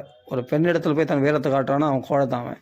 சரி, அதனால் அவன் பலசாலி இல்லையா அப்படிப்பட்ட துச்சாதனன். ஆனாலும் பார்த்தா அவள் திரௌபதியுடைய வஸ்திரத்தை பற்றி இழுக்கிறான்னா அவனை ஒரு ஆணை ஒரு பெண் எவ்வளோ சமாளிப்பா? அவளால் முடிஞ்ச மட்டும் அந்த வஸ்திரத்தை பற்றி இருக்கிறா. கடைசியில் என்ன முடியல, அவளால் முடியாத போது என்ன பண்ணணும்னா இப்போது கோவிந்தான்னு கையை தூக்கணும். கோவிந்தான்னு கையை தூக்கின உடனே அடுத்த நிமிஷம் அவள் மானம் பறிபோகாதபடி அமோகமான சேலைகளை பகவான் அனுப்பினானா இல்லையா? 2 கையை தூக்கு. ஒரு கையை பிடிச்சிக்கின்னு ஒரு கையை தூக்கினாலும் பகவான் வரமாட்டான். ஒரு கையில் சேலையை பிடிச்சிட்டு இருந்தால் ஒரு கையில் கூப்பிட்டா வரமாட்டான். 2 கையை விட்டுட்டு 2 கையும் தூக்கு. கோவிந்தா, வாசுதேவா, நாராயணா அப்படின்னு கதர். அடுத்த நிமிஷம் உனக்கு எல்லாம் பாதுகாப்பையும் பகவான், யோகக்ஷேமம் பகாம் யகம், அந்நியமான எதையுமே எதிர்பார்க்காம அனன்ய சிந்தையந்தோ மாம் ஏ ஜனா பத்யுபாசதே தேஷாம் நித்திய அபியுக்தானாம் யோகக்ஷேமம் பகாம் யகம். தேஷாம் நித்திய அபியுக்தானாம், அவருடைய யோகக்ஷேமத்தை, அவருடைய பாதுகாப்பை நான் பூரணமாக வகிக்கிறேன். அப்போ இறைவன் ஒருத்தர் இருக்கிறான்ற நம்பிக்கையே இல்லையா? அப்படின்னா அப்போ நம்பிக்கை இருக்கிறவன் உலகத்தார் இடத்துல போராட மாட்டான், உலகத்தார் இடத்துல எதிர்க்க மாட்டான், உலகத்தார் இடத்துல வாக்குவாதம் பண்ண இருக்க மாட்டான். அவர்கள் உலகத்தார்கள், அவர்கள் தெய்வமற்றவர்கள், இறைவனற்றவர்களுக்கு தான் போராடி தான் எல்லாத்தையும் சம்பாதிக்கணும், தான் போராடி தான் எல்லாத்தையும் அபகரிக்கணும், தான் போராடி தான் ஒரு விஷயத்தை பெற முடியும் அவங்களால. ஆனால் எந்த போராட்டமும் அக்லிஷ்ட காரினாக கிளேசம் இல்லாமல் பகவானால் கொடுக்கப்படுகின்ற பொருளில் சந்தோஷமாக இருப்பான் பக்தன். இவன் எதுக்கும் போராட வேண்டிய அவசியமே இல்லை. அந்த வேலையெல்லாம் பகவான் பார்த்துப்பான். இவனுடைய வேலை என்னன்னா அனன்ய சிந்தையை எப்பவும் பகவானுடைய சேவையிலையும் பகவானிடத்தில் சரணாகதி அடைந்திருக்கிறது மட்டும்தான் இவனுடைய வேலை. அப்போது பிராமண இடத்துல சில பேர் இருக்கிறது, சில பிராமண இடத்துல பேசினா அதுக்கு சில தகுதிகள் வேணும், அந்த தன்மைகள் இன்னும் இல்லாட்டி அங்கே போனால் நம்மளை ஒதுக்கிடுவாங்க. இன்றைக்கி இருக்குது அதெல்லாம். ஆனால் சில பிராமணர்கள் நம்மளை மரியாதை கொடுப்பாங்க. சில பிராமணர்கள் எப்படி இருக்காங்கன்னா, சில பிராமணர் மரியாதை உண்மையிலே மரியாதை கொடுப்பாங்க, உண்மையான அன்பு காட்டுவாங்க. சில பிராமணர்கள் எப்படி இருப்பாங்கன்னா வெளிப்புறமாக மரியாதை காட்டுவாங்க, ஆனால் சமயத்தில் நம்மளை காலை வரை விட்டுருவாங்க. எப்படின்னா பிராமணர்களுக்கு மட்டும்தான் அவங்களுக்கு பிடித்தமானவர்கள் மட்டும்தான் முக்கியத்துவம் கொடுப்பாங்க. நம்மளை அப்புறமா நீங்கள் அவங்களாம் சாப்பிட்ட பிறகு அப்புறம் கடைசியில் நீங்கள் சாப்பிடுங்க. என்னது, அவர்களெலாம் சாப்பிட்ட பிறகு அப்புறமா நீங்கள் உங்களுக்கு கடைசியில் உங்களுக்கு சாப்பாடு கொஞ்சம் நேரம் இருங்க, வெயிட் பண்ணுங்கள். நம்ம போய் ஒன்றா உட்காந்து சாப்பிட்லான்னு போனால் அந்த பிராமணனோட சேர விட மாட்டாங்க. இருங்க நீங்கள் அப்புறமா சாப்பிடுங்க. நான் இது எனக்கு நடந்த விஷயம் நான் சொல்கிறேன். சில பிராமணர் அந்த இடத்துல போய் பாகவதம் நடந்திருக்கு. லாஸ்ட்டில் சாப்பிட போகும்போது அவர்கள்லாம் சாப்பிட்ட பிறகு அப்புறமா நம்மளுக்கு கடைசியில் சாப்பாடு போட்டாங்க. அந்த சாப்பாடு சாப்பிடணுமா அப்படின்னு மனசில் தோணுச்சு. ஆனால் தோணும்போது கடைசியில் என்ன ஆச்சுன்னா, சரி பகவத் பிரசாதம், இதை அவாய்ட் பண்ணக்கூடாது, எடுத்துப்போம் அப்படின்னு சொல்லிட்டு பிரசாதம் சொல்கிறேன். இன்றைக்கி இருக்குது நான் சொல்கிறேன். இன்றைக்கி எவ்வளோ பிராமணர்கள் நல்லவங்க போல் வேஷம் போட்டுன்னு இது மாதிரி ஒதுக்குற அந்த சுபாவம் இருக்கும்போது பகவான் அவங்கள ஒதுக்கிடுவான். நல்லா புரிஞ்சுக்கணும். பாகவதனை அவனை பிராமணனா பிராமண குலத்தில் இருக்கிறனா, பூணூல் போட்டிருக்கானா, அதை பார்க்காத. அவன் வாக்கில் இருக்கிற பாகவதத்தை பார். அவன் மனசில் இருக்கிற பகவத் பக்தியை பார். அதை பார்க்காம நீ இப்போ ஜாதி மதம் பார்த்த அழிஞ்ச ஜாதி மதம் பார்த்தனா அழிஞ்சான் எவனா இருந்தாலும். கண்டிப்பாக சொல்கிறேன், கோபத்தில் சொல்கிறேன். ஜாதியை பார்க்காத, அவனுக்குள்ளே இருக்கிற பக்தியை பார். எவன் ஜாதியை பார்க்குறானோ அவனுக்கு ஜாதியிலே தான் அடுத்த பிறகு கூட அவனுக்கு ஜாதி இருக்காது, ஆனால் பக்தி கிடைக்காது. எவன் பகவத் பக்தியை பார்க்குறானோ, ஜாதியை தூக்கி போடுறானோ, அவன் நிச்சயமாக பகவான் இடத்துல முதல் இடத்துல இருப்பான். சத்தியமாக சொல்கிறேன். ஜாதி தான் கண்ணை மறைக்கும். நான் பிராமண ஜாதி, அவன் தாழ்த்த குல ஜாதி, ஆனால் அவனுக்குள்ள பாகவதம் இருக்கேன்னு அதெல்லாம் இருந்தால் கூட பிராமண பாகவதம் படித்தா தான் அது வசதி. பிராமணர்கள் கதை சொன்னால் தான் வசதி. பிராமணர்கள் பாராயணம் பண்ணால் தான் வசதி. ஏன்பா அவன் பாகவதம் படிக்கிறான், பகவத் பக்தியை பற்றி பேசுகிறான்பான்னு அவன்லாம் நம்ம வீட்டில் பாகவதம் படிக்கக்கூடாது. என்னை ஒதுக்குனாங்க. நான் சொல்கிறேன், நடந்த விஷயத்த நான் சொல்கிறேன், நான் ப்ராக்டிக்கலாக சொல்கிறேன். என்னை ஒதுக்குனாங்க. கொஞ்சம் நெஞ்சு அவமானப்படலை. நான் வாழ்க்கையில் அவ்வளோ அவமானப்பட்டிருக்கேன். அது மாதிரி பாகவதம் படிக்கும்பொழுது படிக்கக்கூடாது. இங்கெல்லாம் ஒரு மடத்துலேயே நடந்த விஷயம். மூலப்பாராயணம் பண்ணிட்டு இருக்காங்க, அப்படியே நம்மளை ஓரம் கட்டாங்க. நீங்கள் அப்புறம் 4 மணிக்கு மேலே வாங்க, நீங்கள் எங்கே பாராயணம் பண்ணுறாங்க, நான் ஃபாலோ பண்ணுறேங்க புஸ்தகத்தை வச்சு. புஸ்தகம் கையில் இருக்குது. அதில் சொல்கிறேன், இல்லை நீங்கள் போயிட்டு வாங்க, ஏன்னா நம்ம பிராமணன் இல்லை. ஒரு மடத்தில் நடந்த விஷயம் அது. அப்போ அவர்கள் என்னதான் பாகவதம் படித்தாலும், பாகவதம் படிக்கிறவங்க அவங்களுக்கு மரியாதை கொடுக்கலாமே தவிர அவர்கள்லாம் பகவான் கிட்ட கூட நெருங்க மாட்டான். ஜாதி அபிமானம் இருக்கிற வரைக்கும் அந்த கர்வம், அந்த ஜாதின்ற கர்வம், அதான் சொல்ற ஜென்ம என்ன சொல்கிறாங்க, ஜென்ம ஐஸ்வர்ய சுதஸ்ரீபிகி ஏத மான மத புமான். நான் சொல்லலை, இதெல்லாம் சாஸ்திரத்தில் இருக்குது. அந்த ஜாதி அபிமானம் கொண்டவனுக்கு நைவ அர்ஹதி அபிதாதம். அவனுக்கு பகவான்கிட்ட நெருங்கத்துக்கு நைவ அர்ஹதி, அவனுக்கு பகவான்கிட்ட நெருங்கத்துக்கு அருகதையே கிடையாது அவனுக்கு. அபிதாதம், பகவான் நாமா கூட அவனுக்கு நாக்கில் சரியாக வராது. அவன் என்னதான் உலகத்துக்கு தகுந்த வேஷம் தான் அவன் போட்டுன்னு கட்சி வரைக்கும். உலகத்துக்கு தகுந்த மாதிரி பல்லழிச்சிக்கிட்டு அவங்க நல்லா, அதாவது தன் இனத்தவர்களை மட்டும் பல்லழிச்சு நல்லா பேசின்னு வர இருக்குன்னு அப்படி இப்படின்னு புகழ்ந்துக்குன்னு அதுதான். நம்மளாம் போனோம்னா அப்படியே முகத்தை திருப்பின்னு போகிறது, இவங்கெல்லாம் பேச்சை வச்சுக்கூடாது அப்படின்னு ஒதுங்கி போகிறது, இதெல்லாம் துஷ்டர்கள். இவங்கெல்லாம் பிராமணர்களோட சொல்ல முடியாது. பிராமணர்கள் பேரில் இருக்கிற துஷ்டர்கள். இவரெல்லாம் என்ன பண்ணாங்க, இது மாதிரி பிராமணர்கள். ஆனால் நான் சொல்கிறது என்னன்னா, இது ஒரு கேட்டகரி. இது மாதிரி பிராமணர்கள் பார்த்துருக்கேன். ஆனால் என்னிடத்துல எப்போ போனாலும் வாங்க, பாகவதம் படிக்கிறப்பா எவ்வளோ பெரிய விஷயம். உள்ளே உட்காந்து பூஜை ரூமில் உட்காந்து பாராயணம் பண்ணியிருக்கேன். இதே சில பிராமணர்கள் வீட்டில் இதே பிராமணர்கள் என்னை ஆதரிச்சே இருக்காங்க. ஆதரிக்கிறதுனால நான் சொல்லலை, என்னை ஆதரிக்க நான் சொல்லலை, அவருக்கு அந்த பேதம் தெரியல. ஒரு கிறிஸ்தவனை கூட கூப்பிட்டு உள்ளே உட்கார வச்சு பேசியிருக்காங்க. அதே பிராமணர்கள், அவர்களும் பிராமணர்கள் தான். அது மாதிரியே நான் எத்தனையோ பேர் பிராமணர்களை பார்த்துருக்கேன். அந்த பிராமணர்களை வரவேற்று அப்படி அன்பு காட்டி அவரத்தில், அப்போ அவங்க உண்மையான பிரம்மத்தை உணர்ந்தவர்கள். நிர்தோஷம் ஹீசம், இந்த தோஷத்தை பார்க்காம சமம் பிரம்ம, எல்லாத்துலேயும் பிரம்மம் மட்டுமே இருக்குதுன்னு சமநிலையில் பார்க்குற அப்படிப்பட்ட பிராமணர்கள் தான் உண்மையான பிராமணர்கள். நல்லா புரிஞ்சுக்கணும். ஆனால் இது மாதிரி பிராமணர்களே இது மாதிரி கேட்டகரியில் இருக்காங்க. எல்லாரையுமே சமமாக பார்க்குற, யார் வேணாலும் உள்ளே கூப்பிட்டு வரவழைக்கிற அப்படிப்பட்ட மனப்பான்மை கொண்ட உண்மையான பிராமணன். ஆனால் தீட்டு நீ மடியாக இருக்கிற அப்படின்னு சொல்கிற, அது மாதிரி அந்த பேரில் எத்தனை பேருக்கு வைத்தறிச்சலை உண்டு பண்ணுறாங்க, எவ்வளோ மனசை புண்படுத்தி அனுப்புகிறாங்க. நீ சாப்பாடெல்லாம் அப்புறமா சாப்பிடு, அவன் பிராமணன், அவங்களாம் சாப்பிட்ட பிறகு அப்புறமா சாப்பிடு அப்படின்னு ஒதுக்கி அனுப்புகிறாங்க. என்ன ஒரு மனசு கஷ்டம் அது. நம்ம சாப்பிட்டா அந்த இலையை நாம் தான் எடுத்துகிட்டு போய் போடணுமா? ஆனால் வேறு அவங்களாம் பிராமணர்லாம் சாப்பிட்டா அவங்களாம் அதெல்லாம் இலையெல்லாம் நாங்கள் எடுத்துருப்போம். இலையை மடிக்க மாட்டாங்க, அப்படியே எடுத்துன்னு போயிடும். ஆனால் நம்மளாம் நம்ம தான் இலையை எடுத்துன்னு போகணும், எடுத்துன்னு போய் போடணும். அப்போ புரிஞ்சிக்கணும். அப்போது ஒவ்வொரு இடத்துலையும் பிராமணர்கள்னால் எல்லாரும் பிராமணர்கள் ஆகிட முடியாது. நல்ல பிராமணர், அதுபோல் உண்மையான பிராமணர்களும் இருக்கிறார்கள், இன்றைக்கி இருக்கிறாங்க. உண்மையான பிராமணர்களும் இன்றைக்கி இருக்கிறாங்க. அதே மாதிரி இது மாதிரி ஜாதி வெறி பிடிச்ச பிராமணர்களும் சில பேர் இன்றைக்கும் இருக்கிறார்கள். ஆனால் அது நம்மளுக்கு வேண்டாம். எதுக்காக சொல்ல வரேன்னா, அது மாதிரி இடத்துலலாம் நீங்கள் போக வேண்டிய அவசியமே இல்லைன்னு சொல்ல வரேன். அப்படிப்பட்ட பிராமணர்களை நீங்கள் வசத்தியாக தலைமலை தூக்கி வச்சு கொண்டாடிக்கிட்டு அவர்கள் வாக்கில் பாகவதம் கேட்கணும்னு அவசியமே இல்லை. அந்த ஜாதி வெறி பிடிச்ச பிராமணன் தேவையில்லை. பிறப்பால் பிராமணன் இல்லை. நல்லா புரிஞ்சுங்க. செய்கள் குணகர்ம விபாகசா, குணங்களாலேயும் செயல்களாலேயும் எவன் பிராமணத்துவம் இருக்கிறதோ அவன் தான் பிராமணன். சாதர்மன்யம் மயா சிருஷ்டம் குணகர்ம விபாகசா அப்படின்னு கீதையில் பகவான் சொல்கிறான். ஸ்லோகோட சமயத்தில் ஞாபகம் வந்து பகவான் ஞாபகத்தை கொடுத்தான். சொல்கிறா நல்லா சொல்கிறா பெண்ணு. பகவான் ஞாபகத்தில் கொடுக்குறான் பாரு. ஆமாம், கரெக்டா. 4 வர்ணத்தாரில் அப்படி குணங்களுக்கும் செயல்களுக்கும் ஏற்ப தான் நான் படைச்சேன்டா சிருஷ்டம். ஆனால் இவர்கள் வந்து வேறு மாதிரி மாற்றிட்டாங்க இதை அப்படின்ட்டு பகவான் சொல்கிறான் கீதையில், பகவத்கீதையில். அப்படின்னா எந்த பிரம்மத்துவத்தை உணராமல் எல்லாமே உண்மையிலே சரி, ஓகே பிராமணனாகவே இருக்கட்டும், சரி மற்ற இனத்தவர் சரி, ஆனால் பிராமண தன்மையை சரியாக கடைப்பிடிக்கிறாங்கன்னு கேட்டால் ஒன்றுமே இருக்காது. அதில் பார்த்தா 1-2 கடைப்பிடிப்பாங்க, மற்றதெல்லாம் அவுட். பிராமணனா வேத பாராயணம் பண்ணணும், நித்திய கர்மானுஷ்டானம் சந்தியாவந்தனம் பண்ணணும், வேத பாராயணம் பண்ணணும், அந்த பிரம்மாவில் கர்மகாண்டங்களை படிக்கணும். படிச்சது மட்டும் இல்லை, தான் மற்றவங்களுக்கு எடுத்து சொல்லணும்.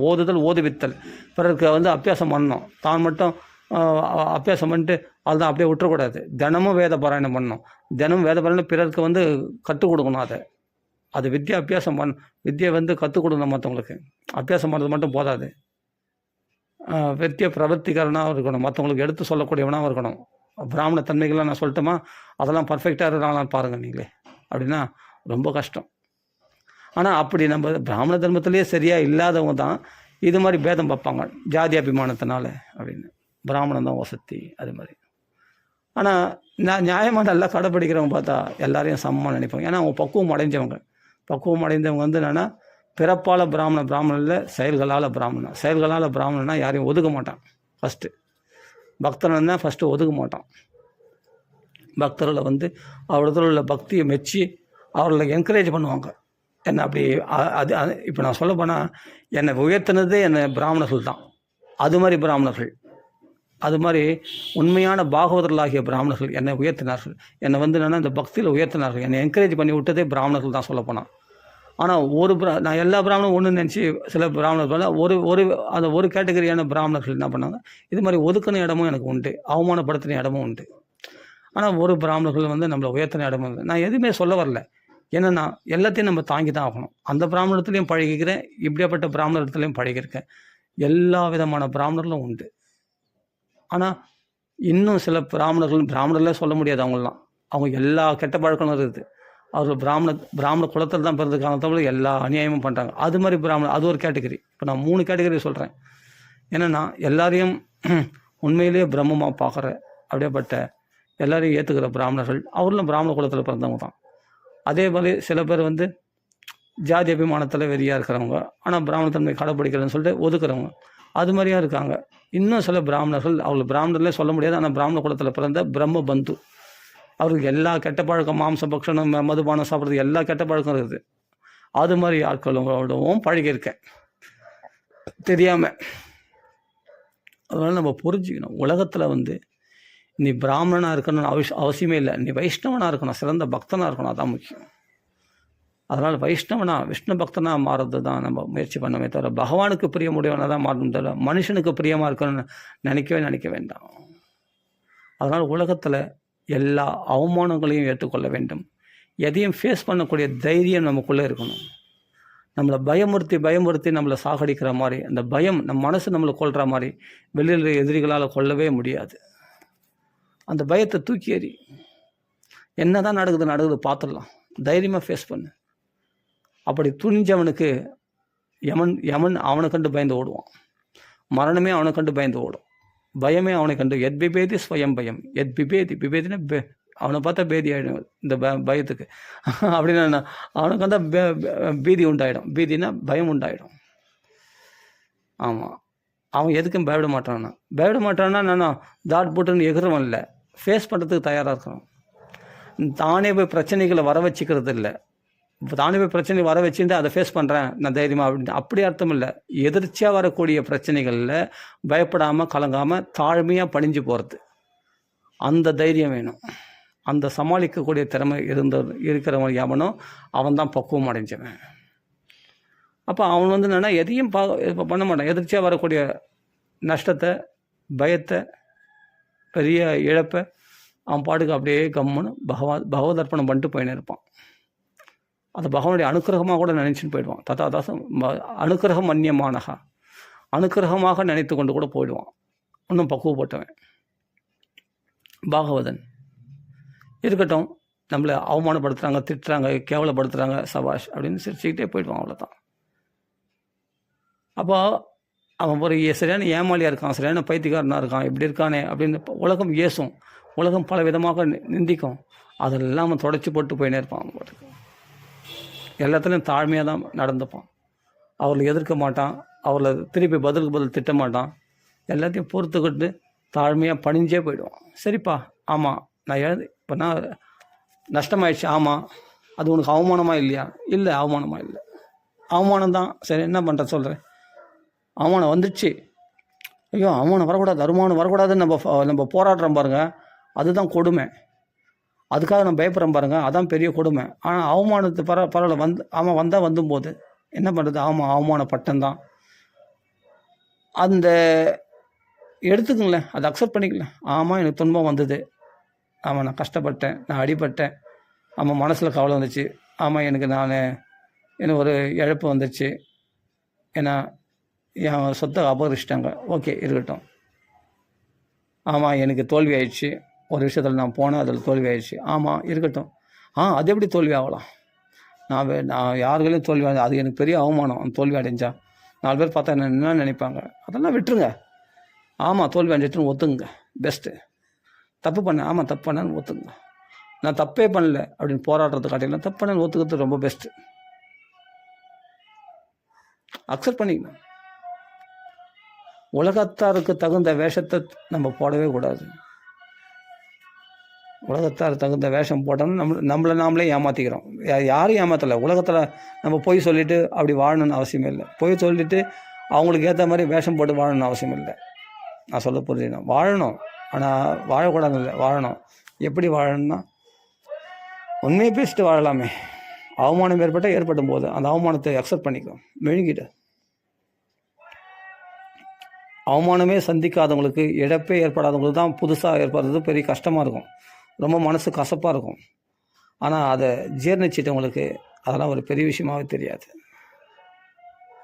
அதனால் தனிமை பெஸ்ட்டு முக்கியமாக. அதே சமயத்தில் பெரிய நான் காரியவாதியாக உலகத்தில் நான் அப்படி இப்படி நான் பெரிய பணக்காரன், நான் காரு வச்சுருக்கேன், பங்களா வச்சுருக்கேன், நான் நல்லா சம்பாதிக்கிறேன் லட்சக்கணக்கில், நான் பெரிய இதெல்லாம் இருக்குது, எனக்கு எல்லா வசதிகளும் இருக்குது அப்படின்னா அதெல்லாம் தகுதி கிடையாது. எதுவுமே இல்லை, எனக்கு எல்லாம் நஷ்டமாயிடுது, என்னை எல்லாம் ஏமாற்றிட்டாங்க, அண்ணன் தம்பி துரோகம் பண்ணிட்டாங்க, அக்கா தங்கச்சி துரோகம் பண்ணிட்டாங்க, எல்லாமே என்னை நடுத்தல நிற்க வச்சுட்டாங்க, எல்லாமே எனக்கு எதிர்ப்பாக தான் இருக்கிறாங்க, கட்டின மனைவி கூட என் பேச்சு கேட்கறதில்ல, பிள்ளைகள் கூட என்னை அடித்து துரத்திட்டாங்க, அது மாதிரி நிலையில் தள்ளப்பட்டேன், ஆனாலும் பகவான் என்னை கைவிடலை அப்படின்னு எவன் சொல்கிறானோ அவன் தான் சிறந்த பாகவதன். அவன் தான் பகவான் என்னை கைவிடலை அப்படின்னு சொல்லுவான். பகவான் என்னை நல்லா தான் வச்சுருக்கான்னு சொல்லுவான். ஏன்னா அப்போ தான் நான் உலகத்தை புரிஞ்சிக்க முடிஞ்சுது. சுக்கிரீவனை வாளை அடித்து துரத்தினான் 4 திசைகளில். 4 திசைகள் இவனுக்கு எப்படி தெரியும்னா, வாளை அடித்து துரத்திருந்தால் தான் 4 திசைகள் எனக்கு தெரிஞ்சிக்க முடிஞ்சது, உலகத்தை தெரிஞ்சிக்க முடிஞ்சது. அது மாதிரி நம்ம உலகத்தை தெரிஞ்சுக்கிறதுக்கு இவரெல்லாம் கூடவே இருப்பாங்க, நம்மளுக்கு எல்லாத்தையும் செய்வாங்க, நம்மளுக்கு எப்பவும் இருப்பாங்க அப்படின்னு நினைக்கிறதே முட்டாள்தனம், அசத் சபிகி. அதனால் எல்லாத்தையும் அக்செப்ட் பண்ணிக்கிற ஒரு மன தைரியம் வேணும். பயப்படக்கூடாது. கடைசி வரைக்கும் போய் பார்க்கணும் என்ன தான் நடக்குதுன்னு. அவங்க என்ன தான் பண்ணுறாங்க, எவ்வளோ அநியாயம் தான் நம்மளுக்கு பண்ணுவாங்க, பண்ணி பார்க்கட்டுன்ட்டு வனவாசத்தில் தள்ளுவாங்க. பாண்டவரில் தள்ளட்டும். அங்கே அவங்க கிண்டல் பண்ணி பரிகாசம் பண்ணி துரியோதனர் பல தீங்கள் இழைக்க பார்த்தான், அதுக்கும் சகிச்சுன்னு தான் இருந்தாங்க. கடைசியில் யார் அவமானப்பட்டான்? பகவான் பார்த்து சும்மா இருப்பானா? துரியோதன் தான் கட்சியில் கந்தர்வராஜனால் கட்டப்பட்டு அவமானப்பட்டு கட்சியில் பாண்டவரால் விடுவிக்கப்பட்டு போனான். அப்புறமா இன்னும் மேலே துன்பத்தை கொடுக்கறதுக்கு வனவாசலில் துர்வாசரை அமைச்சு வச்சான். யார்? துரியோதனை. கொஞ்சம் நெஞ்சம் கஷ்டத்தை கொடுத்தான் துரியோதனை. அருக்கு மாலையில் போட்டு எரிக்க நினச்சான், விஷத்தை கொடுத்து பார்த்தான், காட்டில் வனவாசத்தில் கஷ்டப்பட வச்சான், எல்லாத்தையும் பிடுங்கின்னு கடைசியில் என்ன பண்ணான்? துர்வாசரை விட்டு அனுப்பிச்சான். பகவான் தான் கூட காப்பாற்றிட்டு இருக்கானே, அவன் பார்த்துக்கிறான் எல்லாத்தையும். ஆனால் எல்லா பிரச்சனைகளும் அவள் பாதிக்கப்பட்டதான்னு கேட்டால் வெளிப்புறமாக பாதிக்கப்படுது, மனசில் பகவத் கிருஷ்ண பக்தி பிரகாசிச்சிச்சு. உலகத்தில் நீ ஏமாந்தனாவே போயிடு, பரவாயில்ல, நீ வாழ்க்கையில் ஜெயிப்ப, பகவத் பக்தியில் ஜெயிப்ப. தோல்விகளை கண்டு தோழ வேண்டாம், அவசியமே இல்லை. பயத்தை கண்டு பயப்படாத. ஐயோ வந்துருமே நினைக்கிற பயம் இருக்கு பற்றியா, அதான் உன்னை கொண்டுடும். அதை தூக்கி போடு, மனசில் தைரியத்தை உண்டு பண்ணிக்கும். எப்படி உண்டு பண்ணுறதா? கிருஷ்ணன் நம்ம காப்பாற்றுற ஒரு தெய்வம் இருக்குது, அதுக்கு தெரியாதா நம்மளுக்கு நடக்கிறது அநியாயம்னு? நமக்கு நடக்கிறது அநியாயம், நம்மளுக்கு வரக்கூடிய துன்பங்கள், நமக்கு வரக்கூடிய நோய்கள் எல்லாம் தெரியாதா தெய்வத்துக்கு? அப்போ அது கைவிட்ட பிறகு உன்னை நீ எப்படி பாதுகாத்துக்க முடியும்? அதுவே பார்த்துன்னு சும்மா இருக்குது, அந்த தெய்வமே பார்த்துன்னு சும்மா இருக்கும்போது நீ என்ன பொண்ணை காப்பாற்றிக்க முடியும்? நீ என்ன மற்றவங்களை காப்பாற்றிடுவேன் அப்படின்னா? அப்போ அந்த பகவான் மேலே பாரத்தை போடு. அப்போ நீ போராடுறது வேஸ்ட்டு. நீ போராடுறத காட்டிலும் பகவானிடத்தில் பாரத்தை போட்டு நீ செயல்படு. என்ன செய்யறியோ நான் ஆக்சுவலாக நார்மலாக செயல்படு. அதுக்காக பயப்படாத. அதுக்காக தான் சொல்கிறேன், பயத்தை போகிறதுக்காக சொல்கிறேன். பயத்தை போகிறதுக்கு என்ன வழின்னா பகவானிடத்தில் ஒப்படைச்சாச்சு. நீ எப்போ இயங்கி கொண்டு இருக்கிற மாதிரி அதாவது எல்லா செயல்களும் விட்டுனா, எல்லா செயல்களும் விட்டு அந்த மனப்பக்குவம் வர்றது ரொம்ப கஷ்டம். விட்டால் நல்லது தான், விட்டு பகவானே கதின்னு சரணாகதி அடையிறது நல்லது தான். ஆனால் இப்போது அந்த பக்குவம் இல்லாததுனால நம்ம உலகத்தில் செயல்படுற நார்மலாக எப்பவும் செயல்படுற மாதிரி செயல்படு. ஆனால் எதிர்ச்சியாக வரக்கூடிய துன்பங்களில் பயப்படாத. நீயா போய் பிரச்சனைகளை தேடிக்கொள்ளாத. வாண்டடாக போய் பிரச்சனைகளை தேடிக்கொண்டு நான் பயப்பட மாட்டேன் அப்படின்னு போராடுறது அது புத்திசாலித்தனம் இல்லை. எதிர்ச்சியாக வரக்கூடிய பிரச்சனைகளை ஃபேஸ் பண்ணுறது தான் புத்திசாலித்தனம். அதை ஃபேஸ் பண்ணுறதுன்னா அது பயப்படாமல் இருக்கிறது. அநியாயம் பண்ணுறவங்க எவ்வளோ தான் அநியாயம் பண்ணுவாங்க, பண்ணட்டுமே. பகவான் பார்த்து தானே இருக்கிறான். அப்போ நீ பகவான் நாமா சொல்கிறது வீணா, பாகவதம் படிக்கிறது வீணா, ராமாயணம் படிக்கிறது வீணா? பகவான் பார்த்துப்பான் இல்லையா? உனக்கு என்ன சேஃப்டி பண்ணணுமோ பகவானுக்கு தெரியும். நீயா உன்னை சேஃப்டி பண்ணிக்கிறத விட பகவான் சேஃப்டி பண்ணுறது 10 மடங்கு 100 மடங்கு 1000 மடங்கு அதிகமாக இருக்கும். நல்லாயிருக்கும், அந்த சேஃப்டி சுகமாக இருக்கும். நாம் செய்தால் தப்பாக செய்வோம், பகவான் செய்தால் நல்லா செய்வான் நம்ம வாழ்க்கையில். ஆஞ்சநேயர் செய்தி என்ன சொல்கிறார்? செய்தி அம்மா என் முதுகில் ஏறிக்கும், நான் ராமர் சன்னிதானத்தில் கொண்டு போய் விட்டுறேன் அப்படின்னு சொல்கிறேன் கிஷ்கிந்தில். ஆனால் சொல்கிற அப்படி செய்தால் அது ராமனுடைய புகழுக்கு இழுக்கு. அப்போ நான் ராமனை சரணாகதி அடைஞ்சதுக்கு என்ன லட்சணம்? அவன் நான் அவனுக்கு வேணும்னா, ராமனுக்கு வேணும்னா அவன் என்னை அழிச்சு போட்டான். நாம் செய்தால் தப்பாக செய்துருவோம். அப்புறம் போக முடியாதபடி உடனே பார்த்தா ராவணன் இவெல்லாம் சண்டைக்கு வருவான், பெரிய போராட்டம் ஆகிடும். செய்திக்கும் ஆபத்து, ஆஞ்சநேயருக்கும் ஆபத்து, ரொம்ப கஷ்டத்தை உண்டாக்கிடும். கடைசியில் எவ்வளோ பிரச்சனைகள் உண்டாகும். ஆனால் ராமராக வந்தாருன்னா இவன் பாட்டு கம்முன்னு அசோகவனத்தில் உட்காந்துருந்தால் போதும். இவன் எந்த பிரயத்தனமும் பண்ணலை. ராமர் ராவணனை வதம் பண்ணார், கும்பகர்ணனை வதம் பண்ணார், எல்லாரையும் பண்ணிவிட்டு அழகாக சீதை பாட்டுக்கு அழகாக பல்லக்கில் அழகாக ராமனோட சேர்ந்துட்டான். இது எப்படி இருக்குது? இவன் சண்டை போட முடியுமா? ராவணனை எதிர்க்கக்கூடிய சக்தி தேவி சீதைக்கு இருக்கா? ஒரு பெண்ணாச்சு. அது மாதிரி தான் நம்ம இந்த மாயை எதிர்க்கிற சக்தி நமக்கு கிடையாது. நல்லா புரிஞ்சுக்கங்க, இது மாயா உலகம். இதில் தோல்விகள் வரும், தோல்வி வரும், அவமானம் வரும், எல்லாமே வரும். இதை எதிர்க்கிறது நம்ம போராடணும்னு நினச்சோம்னா நம்ம தோல்வி தான் காணுவோம். அது பயத்தை தான் உண்டாகும். ஐயோ அவரிடத்துல போராடணுமே, அவன் முகத்தை பார்க்கறதுக்கு பிடிக்கலையே. சில பேர் முகத்தை, ஏன்னா நம்மளுக்கு துரோகம் பண்ணவங்க, நம்மளை துவேஷம் பண்ணவங்க, நம்மளை ஏமாற்றினவங்க, இவங்க முகத்தெல்லாம் பார்க்கவே பயமாக இருக்கும். நம்மளுக்கு பார்க்கறதுக்கு பிடிக்காது, அப்படியே அதிர்ச்சியாக இருக்கிற மாதிரி இருக்கும். அவர் முகத்தை பார்க்காம ஒதுங்கி போனோன்னு தோணும். அவ்வளோ பயம் இருக்கும். அந்த பயம் தேவையில்லாத பயம். அதெல்லாம் என்ன தான் நடக்குது நம்ம பார்த்துடலாம். அவர்கள் என்ன பண்ணிவிடுவாங்க அதுக்கு மேலே? நீங்கள் எண்டு போய் பார்த்தீங்கன்னா ஒன்றுமே இல்லை, பயமே இல்லை. நிர்பயத்துவம், அரோகத அஜாட்டியம் வாக்படுத்தும் ஹனுமத் ஸ்மரணாத் பவேத். ஹனுமானை நினைச்சாலே அதான் சொல்கிறேன், புத்திர் பலம் யசோதைரியம் நிர்பயத்துவம் அரோகதா அஜாட்டியம் வாக்படுத்தும் ஹனுமத் ஸ்மரணாத் பவேத். ஹனுமான் பாருங்கள், போய் பார்த்துடலாம், என்ன தான் நடக்குது கச்சேரி போய் பார்த்துடலான்ட்டு போய் பார்த்தாரா இல்லையா? சீதையை தேடினாரா இல்லையா? ஒருத்தரால் தானே முடிஞ்சது. ஆஞ்சநேயரால் லங்கைக்குள்ளே உள்ளே பூந்து எல்லாம் தேடி அலசி ஆராய்ஞ்சி ராவணன் கிரகத்திலே தைரியமாக உள்ளே போனார்னா பயம் இல்லை. என்னதான் ஆபத்து வருதோ பார்க்கலாம். ராமநாமம் நம்மளை ரட்சிக்குது, ராமர் ரட்சிக்கிறாரு. அப்படி இருக்கும்போது நான் ஏன் பயப்படணும்? அப்போது அந்த ஆஞ்சநேயர் இருக்கிற தைரியம் நமக்கு இல்லை. அப்போது நிர்பயத்துவம். அப்போ ஆஞ்சநேயரை நினச்சா அந்த பயமற்ற நிலை நம்மளுக்குள்ளே உண்டாகும். எதை பார்த்தும் பயப்பட வேண்டிய அவசியமே இல்லை. பிரச்சனைகளை ஈஸியாக ஃபேஸ் பண்ணுவோம். அபகரிச்சும் போட்டோம், நம்ம தாழ்மையாக போவோம். சரிப்பா, நீ அநியாயம் பண்ண, நீ எவ்வளோ அநியாயம் பண்ணுமோ பண்ண, பகவத் ராமா நீ பார்த்துக்கோ ராமா அப்படின்னு ராமரை கை காட்டி விட்டுரு. நீ கிருஷ்ணனை வணங்குறீங்களா, கிருஷ்ணனை கை காட்டி விட்டுருங்க, அவன் பார்த்துப்பான். அதை பற்றி அதையே எக்ஸ்பெக்ட் பண்ணி அதையே எதிர்பார்த்துன்னு இருக்காதீங்க. ஒரு சங்கல்பம் பண்ணிட்டோம்னா, பகவானே இப்படி எங்களுக்கு அநியாயம் பண்ணுறாங்க, இவ்வளோ அதர்மங்கள் பண்ணுறாங்க, சரின்னு ராமா நீ பார்த்துக்கோ அப்படின்ட்டு அடுத்த வேலையை பார்த்துன்னு போங்க. அது ராமர்களை ஒப்படைச்சிட்ட பிறகு அதை பற்றி சிந்திக்கக்கூடாது. அப்போனா அப்படி சிந்திக்கிறேன்னா நீ பொறுப்பேற்றுக்கணும்னு அர்த்தமாயிடும். அந்த பிரச்சனை பகவான் பொறுப்பை எடுத்துக்கிறான்னு பகவான் ஒப்படைச்சிட்ட பிறகு அந்த பிரச்சனையை பற்றி நீ சிந்திக்கக்கூடாது. அந்த பிரச்சனையை விட்டுட்டு வேறு உங்களுடைய மற்ற வேலைகளை பார்த்துன்னு போய் நேரணும், அவ்வளோதான். அப்போ பகவான் அந்த பொறுப்பை எடுத்துக்கணும், என்ன செய்யணுமோ அதை பர்ஃபெக்டாக செய்வான் பகவான். ராமன் அவர் என்ன பண்ணுவார், ராவணை வதம் பண்ணுவார், அந்த லங்கைக்கு பாலம் அமைப்பார்.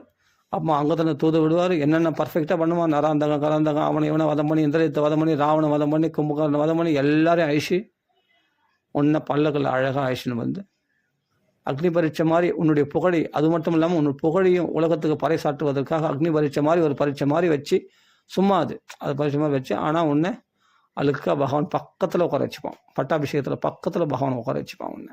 ஏன்னா இவ்வளோ பிரச்சனைகளை நீ தாங்கணும் இல்லை, எனக்காக இவ்வளோ சிரமங்களை அனுபவிச்சல்ல, உனக்கு சக்தி பராசக்தியாச்சு, நீ உனக்கு சக்தி இருந்தால் அந்த லங்கையை தீக்கரையாக்க முடியுமே. ஆனால் உனக்கு சக்தி இருந்தும் நீ தண்டிக்காமல் என்னையே நம்பி இருந்த வித்தியா, அதான் மெயின். நமக்கு பிரபாவம் இருக்கும், நம்ம கோர்ட்டு கேஸ்னு அலைய முடியும், நம்ம வக்கீல்கள் பணம் கொடுக்க நம்ம சக்தி இருக்குது, எங்கேயாவது கடவுளை வாங்கியாவது நம்ம பண்ணலாம், போராடலாம். ஆனால் போராடக்கூடிய சக்தி இருந்தும் பகவானை எவன் நம்பியிருக்கிறானோ, சீதை மாதிரி அப்படி நம்பி இருக்கிறவனுக்கு பகவான் பூர்ண பாதுகாப்பு தன் பக்கத்தில் உட்கார வச்சுவான்.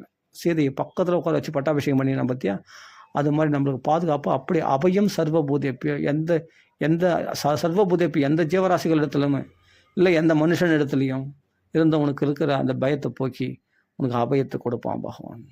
இந்த நம்பிக்கை இல்லாதவங்களுக்கு தான் அனாதைகளாக, நாதனற்றவர்களாக, தெய்வமற்றவர்களாக அல்லல் படுகிறார்கள், போராடி கொண்டிருக்கிறார்கள், கஷ்டப்படுகிறார்கள், வீண் இன்னல்களில் போய் சிக்கிக்கொண்டு மனம் பரிதவிக்கிறார்கள். பகவான் ஒருத்தன் இருக்கிறான் அப்படின்ற நம்பிக்கை ஸ்திரமாக ஒருத்தன் இருக்கிறவனுக்கு எந்த அவமானங்கள் வந்தாலும் அவன் கம்முன்னு போயிடுவான். ஏன்னா இதெல்லாம் பகவான் பார்த்துன்னு இருக்காரா இல்லையா, பகவானுக்கு தெரியுமா தெரியாதா, அவர் பார்த்து என்ன செய்கிறாரு, அவர் என்ன பண்ணமோ பண்ணிட்டோம். நம்ம அதை கூட சொல்ல வேணாம், அவங்களுக்கு சரியான கூலி கொடுப்பாரு அப்படின்னு கூட சொல்ல வேணாம். அவங்களுக்கு கூலி கொடுக்குறாரு, என்ன பண்ணுறாரு, அது அப்புறம் பட்ட பிரச்சனை. நம்ம எதிராளிக்கு சரியான தண்டனை அனுபவிப்பாங்க, பகவான் பார்த்து செம தண்டனை கொடுப்பான் அப்படின்னு கூட சொல்ல வேணாம். பகவான் பார்த்துனுக்கானா இல்லையா, நம்மளை காப்பாற்ற பகவானுக்கு தெரியும். நம்ம காப்பாற்றுறது மட்டும்தான் பகவானுக்கு அது கூட பிரார்த்தனை பண்ண வேணாம், நம்மளை காப்பாற்ற பகவானுக்கு தெரிஞ்சால் போதும். நம்மளுக்கு எதிர்க்கிறவங்க இந்த கதியாகிடுவாங்க அந்த கதியாகிடும் கூட நம்ம சொல்ல வேணாம். அது பகவானுக்கு தெரியும், அது என்ன செய்யணும். அதனால் நம்பிக்கையை தெய்வத்தில் வைக்க வேண்டியது ஒன்று நம்பிக்கை மாத்திரம்தான். இதை கூட நம்மளுக்கு பகவானுக்கு பெருசாக நீங்கள் என்ன செய்திட முடியும். உன் பிள்ளை குழந்தைகளுக்கு நீ நல்லா சாப்பாடு போடுற மாதிரி, நல்லா ட்ரெஸ்லாம் எடுத்து கொடுக்குற மாதிரி, நல்லா இது பண்ணி நீ செலவு பண்ண முடியுமா? பகவானுடைய செய்யக்கூடிய பிரதிபகாரம் பகவான் நம்ம அம்மா அப்பா கொடுத்துருக்கான், அந்த உடலை கொடுத்துருக்கான், அந்த உலகத்தை கொடுத்துருக்கான், நம்ம வசதிகளை கொடுத்தா எல்லாத்தையும் பகவான் கொடுத்தவனுக்கு நீ பதில் உபகாரம் எத்தனையோ பிறவிகளை கொடுத்துருக்கான், நீ அவனுக்கு ஈடு கட்ட முடியுமா? தெய்வத்துக்கு ஒரு பெற்ற தாய் தந்தை, இந்த பிறவியில் இருக்கிற தாய் தந்தைக்கே நீ கடனை ஈடு கட்ட முடியாதுன்னும் போது, ஜென்மமாக நம்ம கூட பின்தொடர்ந்து வருகிற 1000 கோடி தாய்களுக்கு சமமாக இருக்கக்கூடிய பகவானுக்கு நீ என்ன பிரதி உபகாரம் பண்ண முடியும்? அவன் வினோத பாத்திரம். அதான் பாவத்தை சொல்ற, அப்படி செய்கிறவன் வினோத பாத்திரம். அவன் மக்கள்லாம் பரிகசிக்கத்தக்க மக்களால் பரிகசிக்கப்படுவான். அவன் இலகரமாக நினைப்பாங்க, பகவானுக்கு போய் இவன் பிரதி உபகாரம் பண்ணுறான், அது எப்படி நடக்கும்? அப்போ பகவான் அவ்வளோ உபகாரங்களை பண்ணுறதுக்கு தயாராக இருக்கிறான். பகவானுக்கு நீ எதுவும் பிரதிச்சி செய்ய முடியாது. நீ கம்முன்னு பகவானை சரணாகதி அடைஞ்சிருக்கிறது மட்டும்தான் நீ செய்ய முடியும். சீதை எந்த பிரயத்தனமும் பண்ணல, எல்லாமே ராமர் பண்ணிட்டார். எல்லா பிரயத்தனமும் பண்ணி அவளை அழகாக அழிச்சும் போயிட்டார், லங்கைக்கு பட்டாபிஷேகம் பண்ணினார். அப்போ நாமெல்லாம் சீதை போல ஜீவாத்மாக்கள், ராமன் பரமாத்மா. இந்த ஜீவாத்மா பரமாத்மா நம்பி இருக்க வேண்டியது மட்டும்தான். இந்த ஜீவாத்மா தானாக எதையும் செய்துக்க கூடாது. தானாக எந்த பிரயத்தனத்தையும் பண்ணக்கூடாது. எல்லாம் எது நம்ம பண்ணால் தப்பாக பண்ணுவோம், பகவான் பண்ணால் பர்ஃபெக்டாக பண்ணுவான் அப்படின்னு பகவானை கை காட்டி விட தெரியணும். அதனால்தான் ராமரே இழந்தார் எல்லா சொத்து சுகத்தையும். அப்போ நாமெல்லாம் இழந்துட்டா இழந்து போட்டோம், பரவாயில்ல, என்ன தான் பண்ணுறாங்க பார்க்கலாம், என்ன தான் கஷ்டத்தை கொடுக்குறாங்க பார்க்கலாம். நம்ம எதிராளிகள் நம்மளுக்கு எவ்வளோ தான் அவமானப்படுத்துவாங்க பார்க்கலாம். அவங்கள உடனே நம்ம பழி வாங்குறதுன்னு சொல்லிட்டு உடனே ஆக்ஷன் எடுத்து அவங்கள தண்டிக்கிறதுனால என்னென்னா, நீ பக்தி நிலையிலிருந்து கீழே இறங்கிட்டேன்னு அர்த்தம். பகவானுக்கு எல்லாமே தெரியும், என்ன செய்யணும்னு பகவானுக்கு தெரியும். அந்த கடமையை மட்டும் நம்ம செவ்வனே செய்யலாம். நமக்கு பகவத் தர்மமோ இல்லை லௌகிக தர்மம் நமக்கு என்ன கடமை கொடுத்தாலும் அந்த கடமையை மட்டும் செவ்வனே செய்து கொண்டே நம்ம இதுக்கெல்லாம் பயப்படாமல் எதிர்ச்சியாக லாபம் சந்தோஷம், எதிர்ச்சியாக வரக்கூடிய பிரச்சனைகளை லாபமாக நினச்சி அதில் சந்தோஷமாடி, சரி பரவாயில்ல, இந்த பிரச்சனையை எப்படி ஃபேஸ் பண்ண, சரி நடக்கட்டும், என்ன நடக்குதோ பார்க்கலாம், கடைசி வரைக்கும் போய் பார்க்கலாம் அப்படின்னு அந்த தைரியம் வேணும். அந்த தைரியம் தான் கடைசி வரைக்கும் போய் பார்க்கும். சின்ன விஷயம் வந்தாலும் அப்படியே கிட்டுன்னு அடுங்கிறது, பயப்படுறது, அதிர்ந்து போகிறது, ஐயோ இப்படி ஆயிடுச்சு, அவங்களால அப்படி வந்துடுமா இப்படி வந்துடுமா, ஏன் பயப்படுற? நடக்கிறது என்னமோ நடக்க தான் போகுது, நடந்தால் நடந்து போகுது, சரி அப்படியே இழந்துட்டேன், சரி அப்படியே நடந்து போச்சு, சரி விடு, அதுக்காக கவலைப்படாத. இந்த மனசை பலவீனமாக்காத, ஆத்மாவை பலவீனமாக்காத, இந்த மனசு சொல்கிற பேச்சு கேட்காத, மனசு பின்னாடி ஓடாத. மனம் உன்னை அலைக்கழிக்கும், மனம் உன்னை பயமுறுத்தும், மனம் உன்னை சலிக்க செய்யும், எதுலையுமே ஒன்று ஸ்திரமாக இருக்க வைக்காது. நல்லா புரிஞ்சு மனசு சொல்கிற பேச்சு கேட்காது, சாஸ்திரம் சொல்கிற பேச்சு கேளு. பகவானை நம்பின பக்தர்கள் எந்த வழியில் போகிறாங்களோ அந்த வழியில் போகும்.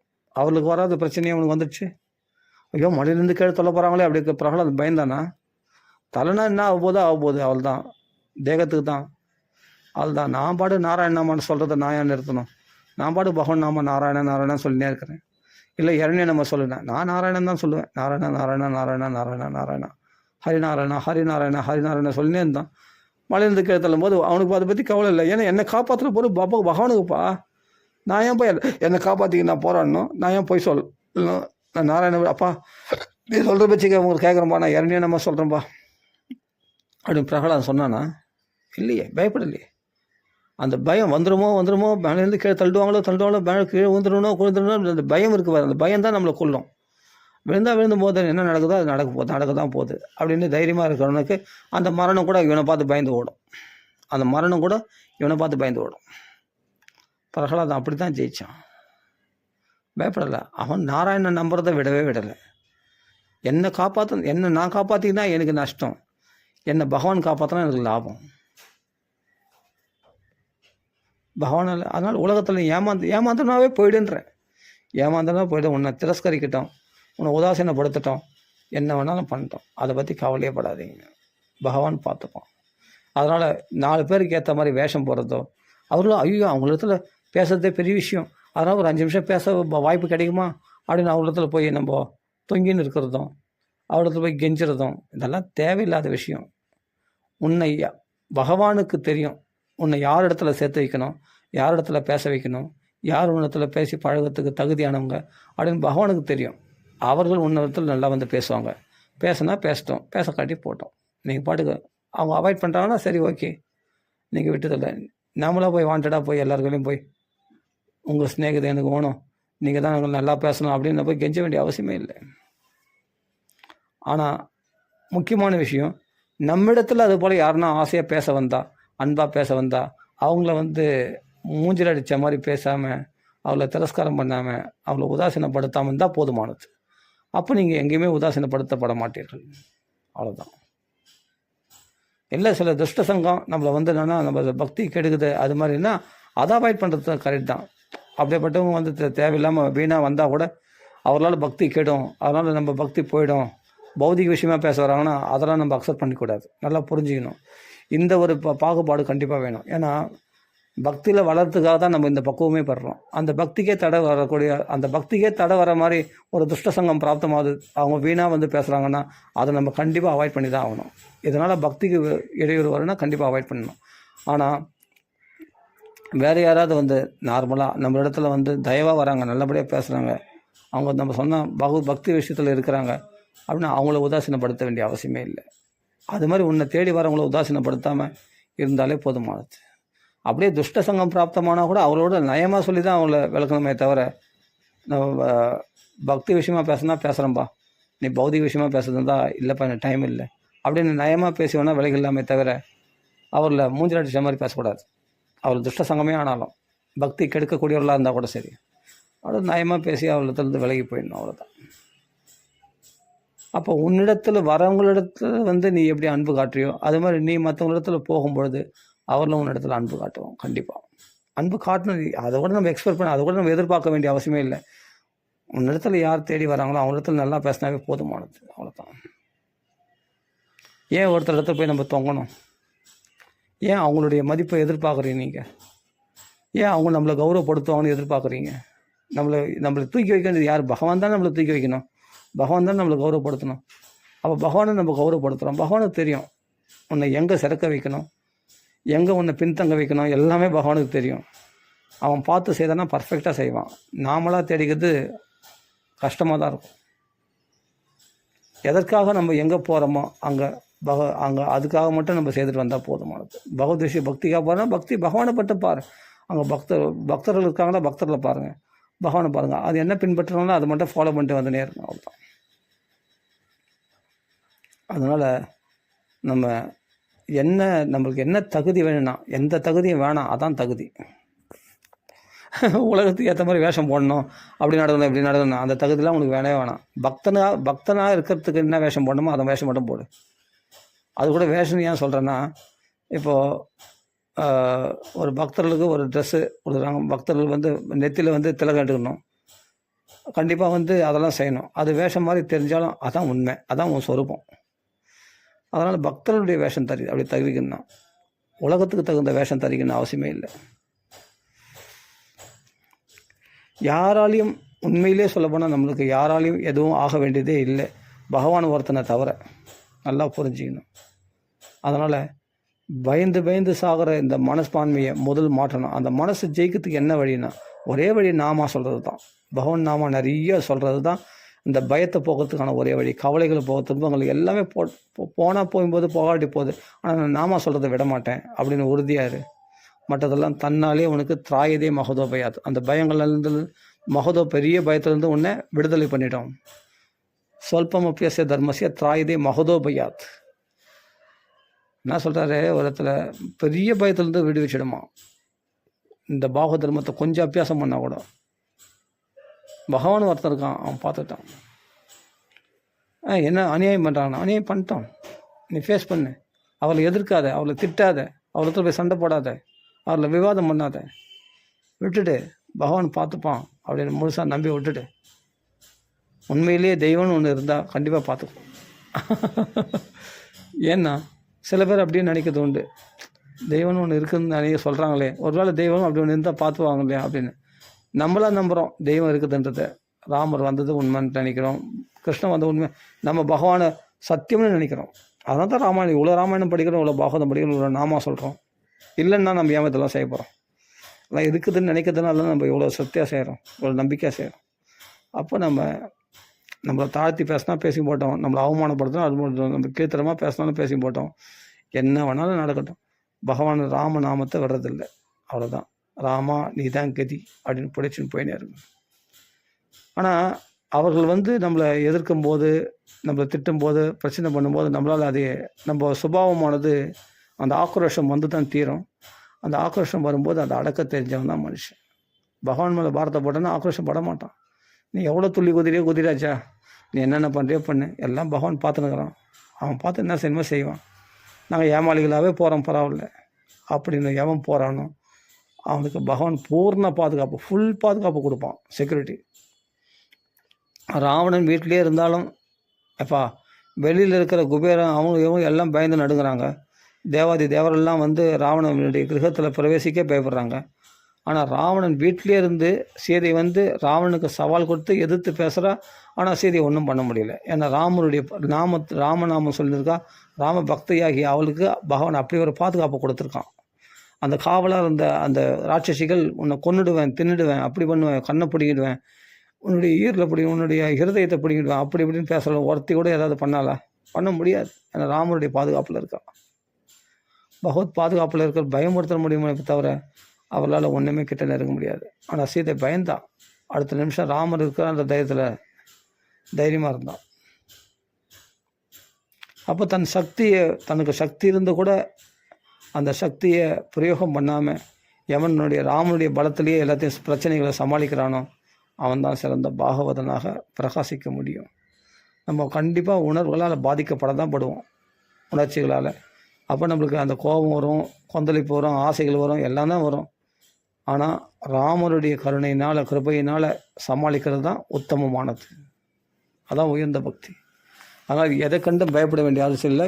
எந்த பிரச்சனை வந்தாலும் கடைசி வரைக்கும் ஃபேஸ் பண்ண அப்படியே, அதாவது நம்மளா வாண்டடாக போய் பிரச்சனையை சேர்த்துக்கணும், வேணுமெனே போய் பிரச்சனை பண்ணிவிட்டு அதை நான் ஃபேஸ் பண்ணுறேன்னு சொல்லி போராடுறதில்ல. யதார்த்தமாக வருது, எதிர்ச்சியாக வருது, நம்ம எதிர்பார்க்காத விதமாக திடீர்னு பிரச்சனை வருது, அதை மட்டும் ஃபேஸ் பண்ணால் போதுமானது. அந்த பிரச்சனையை மட்டும் நீ பயப்படாமல் தைரியமாக பகவானத்தில் ஒப்படைச்சிட்டு போனாவே சந்தோஷமாக வாழ்க்கை அமையும். நம்மளுக்கு ஒன்றேன்னு சொல்லிட்டா லாஸ்ட்டில் சொல்கிறேன், பகவான் ஒரு கடுகளவு கூட உங்களுடைய சொத்தையோ உன்னுடைய பாதுகாப்புலேருந்து இழக்கும்படி செய்யவே மாட்டான். உங்களை ஏமாற்றவே மாட்டான். நீங்கள் உலகத்தில் மற்றவங்களை ஏமாற்றிட்டாங்கன்னு நினைக்கிறீங்க, உங்களை ஏமாந்தவனா பகவான் வைக்கவே மாட்டான். அதை விட பன்மடங்கு அதிகமாக உன்னை இந்த உலகத்தில் வாழ வைப்பான். இதான் நான் மெயினாக இப்போ நான் இந்த உபன்யாசம் முடிக்கும் போது கடைசியாக சொல்கிறது மெயினாக புரிஞ்சுங்க. உங்களுக்கு எந்த க்ஷேம குறைவும், யோகக்ஷேமம் பகாமியகம், உங்களுக்கு எந்த பாதுகாப்பும் குறைவில்லாமல், ஒரு கடுகளவு கூட இம்மியளவும் குறையில்லாமல் நீங்கள் பாதுகாப்பை தேடிஇருந்தால் கூட அந்தளவுக்கு பாதுகாப்பு தேடிட மாட்டீங்க. அதை விட பன்மடங்கு, 100 மடங்கு, 1000 மடங்கு அதிகமான பாதுகாப்பை பகவான் கொடுப்பான். இது நிச்சயம். இதில் எந்த ஒரு சந்தேகமும் கிடையாது. இது சத்தியம். இது சத்தியமான விஷயம். இது விபீஷணன் எல்லாத்தையும் தூக்கி போட்டு வந்தான்.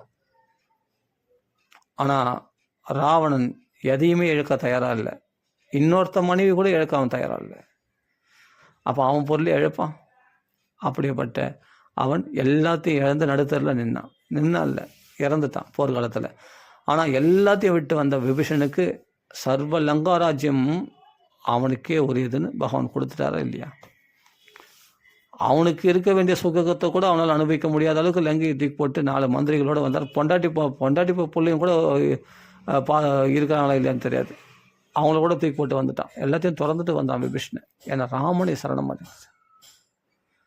அப்படி ஒப்படைச்சினால அவனுக்கு என்ன குறைஞ்சது? ஒரு கடுகளவு கூட குறையாமல் லங்கா ராஜ்யம் அவனுக்கு கிடைச்சதா இல்லையா? சுக்ரீவன் எல்லாத்தையும் துண்டை கூட, மேல் வஸ்திரத்தை கூட பிடிங்கின்னு வெறும் ஒற்றை வஸ்திரத்தோட இடுப்பு வஸ்திரத்தோடு விட்டு வச்சான். அந்த வாலி சுக்ரீவன் துரத்தி அடித்தான். அவளுக்கு என்னென்னா சொல்லிக்கிறதுக்கு, ரெண்டு ராமநாம சொல்லிக்கிறதுக்கு, ராமர் கதையை சொல்லிக்கிறதுக்கு, இறைவன் ஒருத்தன் என்னை காப்பாற்றுவான் அப்படின்னு தனக்கு பேச்சு துணைக்கு ஒரு 2 பேர் இருந்தாங்க. நலன், நீலன், இந்த ஆஞ்சநேயர் கூட இருந்தாங்க. அவ்வளோதான். இதுதான் சத் சங்கம். அவருக்கு சத்சங்கத்தில் வந்து சேர்ந்தார். அவள் தான். இந்த சத் சங்கம் தான் கூட அவருக்கு பாதுகாத்தது. ஒரு மாலையில் பயந்துன்னு ஒளிஞ்சிக்கின்னு ராஜ சௌக்கியங்கள் அனுபவிச்சுன்னு இருந்தவன் எல்லாத்துக்கும் பயந்துன்னு, வாலிக்கு பயந்துன்னு வந்தான்னா, ஒரு புல்லாக செஞ்சால் கூட வாலி வந்துட்டான்னா நடுங்குன்னு பயந்துன்னு இருந்தவனுக்கு அவனுக்கு என்ன பண்ணாருன்னா, ராமன் ஒருத்தன் இருக்கான், ஒரு தெய்வம் ஒன்று இருக்காமே, அந்த தெய்வம் பூலோகத்தில் அயோத்தியில் அவதாரம் பண்ணியிருக்காமே, அது நம்மளை ரட்சிக்குமாமே, நம்மளுக்கும் ஒரு நல்ல நேரம் உண்டாமே அப்படின்னு ரிஷி சொல்லியிருக்காரு. அந்த மதகம ரிஷி, அந்த ரிஷியமுக பர்வதத்தில் அந்த ஒரு ரிஷி, ஆசிரம ரிஷி சொல்லியிருக்காரு, மகான் சொல்லி கவலைப்படாத, உனக்கு ஒரு க்ஷேமம் உண்டுன்னு. அந்த மகானுடைய வார்த்தையை நம்பியிருக்கிறேன். மகான்கள் பொய் சொல்ல மாட்டாங்க, சத்தியமான விஷயம். அதை நம்பியிருக்கேன்னு அப்படியே பயந்து நின்றானே, எப்போ பகவான் வருவான் நம்மளை காப்பாற்றுவான்னு தேடி வந்துடுச்சு பகவான். பகவான் தேடி இவன் போல, பகவான் இவனை தேடி வந்துட்டான். எல்லாத்தையும் இழந்துட்டான். மனைவி கூட அவன் அபகரிச்சிட்டான், சொத்து சுகத்தெல்லாம் அபகரிச்சிட்டான். வெறும் ஒற்றை வஸ்திரத்தோட அனாதியாக நின்னான். அப்போ சத் சங்கத்தில் வந்து நாடி இருந்தான். பகவான் என்ன பண்ணார்? அவனை பாதுகாத்து அக்னி சாட்சியாக அவனை நண்பனாக்கி கொண்டு அவனுக்கு எல்லா விதமான க்ஷேமத்தையும் பகவான் பண்ணி கொடுத்தார். இனிமேல் வந்து என்னன்னா, கிஷ்கிந்தா ராஜ்யம் நீ தான் ராஜா, வாலி இல்லை.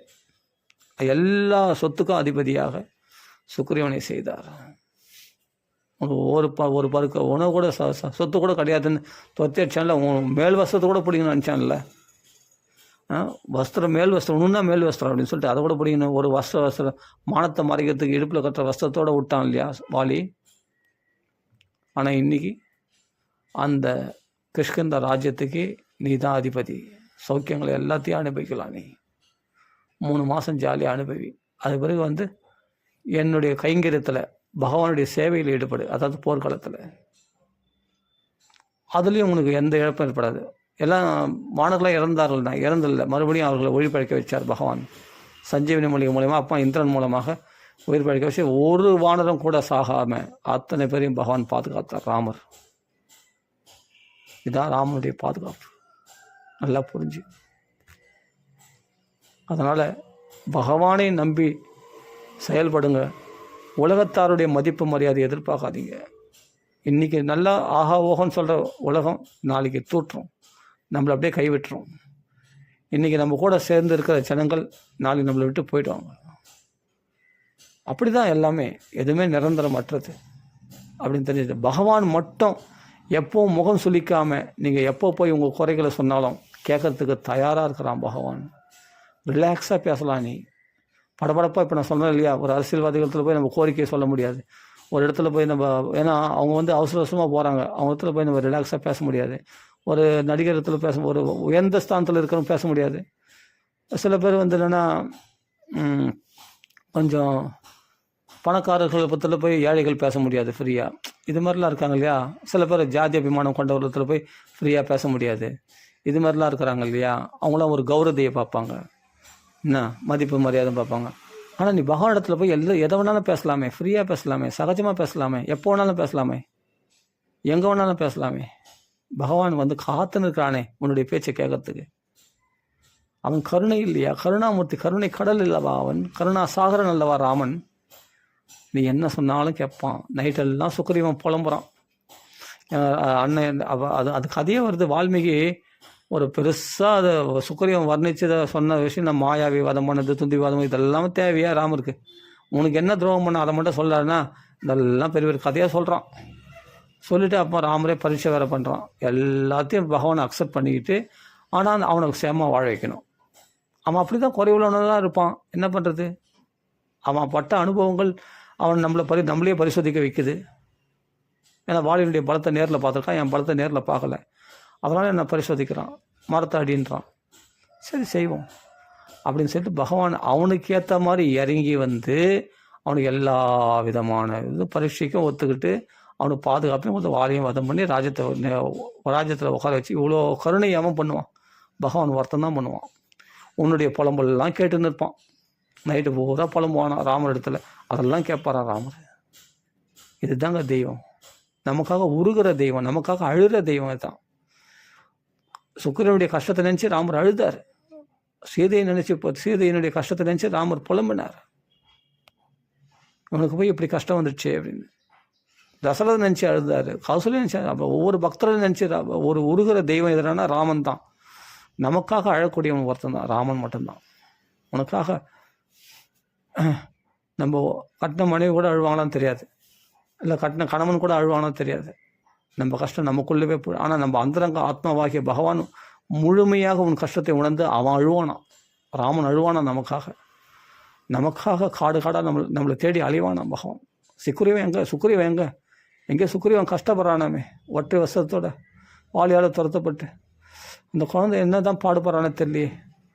கட்டின மனைவி கூட இப்படி பயந்து நடுங்கிறானே, உயிருக்கு போராடுறானமே, எப்போ வந்து தாக்குவான், எப்போ வாலி வதம் பண்ணுவான்னு தெரியாமல் பயந்து நடுங்கிறானமே. அவனை நான் ரட்சிக்கணும், அதுக்கு தான் கோதண்ட பாணியாக வந்திருக்கேன். இந்த வில்லு இருக்கே பானத்தினால், ஒரே பானம் தான் அவனை அந்த வாலியை வதம் பண்ணி அவனை காப்பாற்றுறேன் பாருங்க. லக்ஷ்மணா தேடுறான், அந்த பக்கம் தேடுறான், இந்த பக்கம் தேடுறான்னு. லக்ஷ்மணனை அழிச்சுன்னு அப்படி ஓடி வராதான், லங்குன்னு ஓடி வரானா பகவான். காடு காடாக காலில் செருப்போட இல்லாமல் கல்லு முள்ள. ஆனால் அந்த சுக்ரீவன் முக்கியமாக அந்த சுக்ரீவனை காப்பாற்றணுமா, அதுக்காக கல்லு முள்ளில் காடு காடாக கஷ்டப்பட்டுன்னு அந்த கிருஷ்ணந்தை தேடின்னு வராது. ராம லக்ஷ்மணனோடு வரானே, நம்மளை தேடி பகவான் வருவான். நீ ராமநாம சொல்கிற இல்லை, ஏன்னா உனக்குள்ளே ஒரு சத்சங்கம் இருக்குது, ஆஞ்சநேயர் இருக்கார், ராமநாம ஜெபிக்கிறவர், அந்த தெய்வம் காப்பாற்றணும்னு சொல்லியிருக்கார். அவனுடைய வாக்கு அது சத்தியமாகறதுக்காக, சத்தியம் விதாதும் நிஜபிரத்திய பாஷை, உண்மையான பக்தன் ஆஞ்சநேயர் வாக்கு சத்தியமாகறதுக்காவது அவனை காப்பாற்றணும். அதுக்காக பகவான் லொங்குன்னு வருவான், காடு காடாக அலைஞ்சின்னு ராமலக்ஷ்மணனை தேடி வரும். அது ரெண்டும் தேடி வரும், நம்மளை தேடி வந்து நம்மளை காப்பாற்றும்.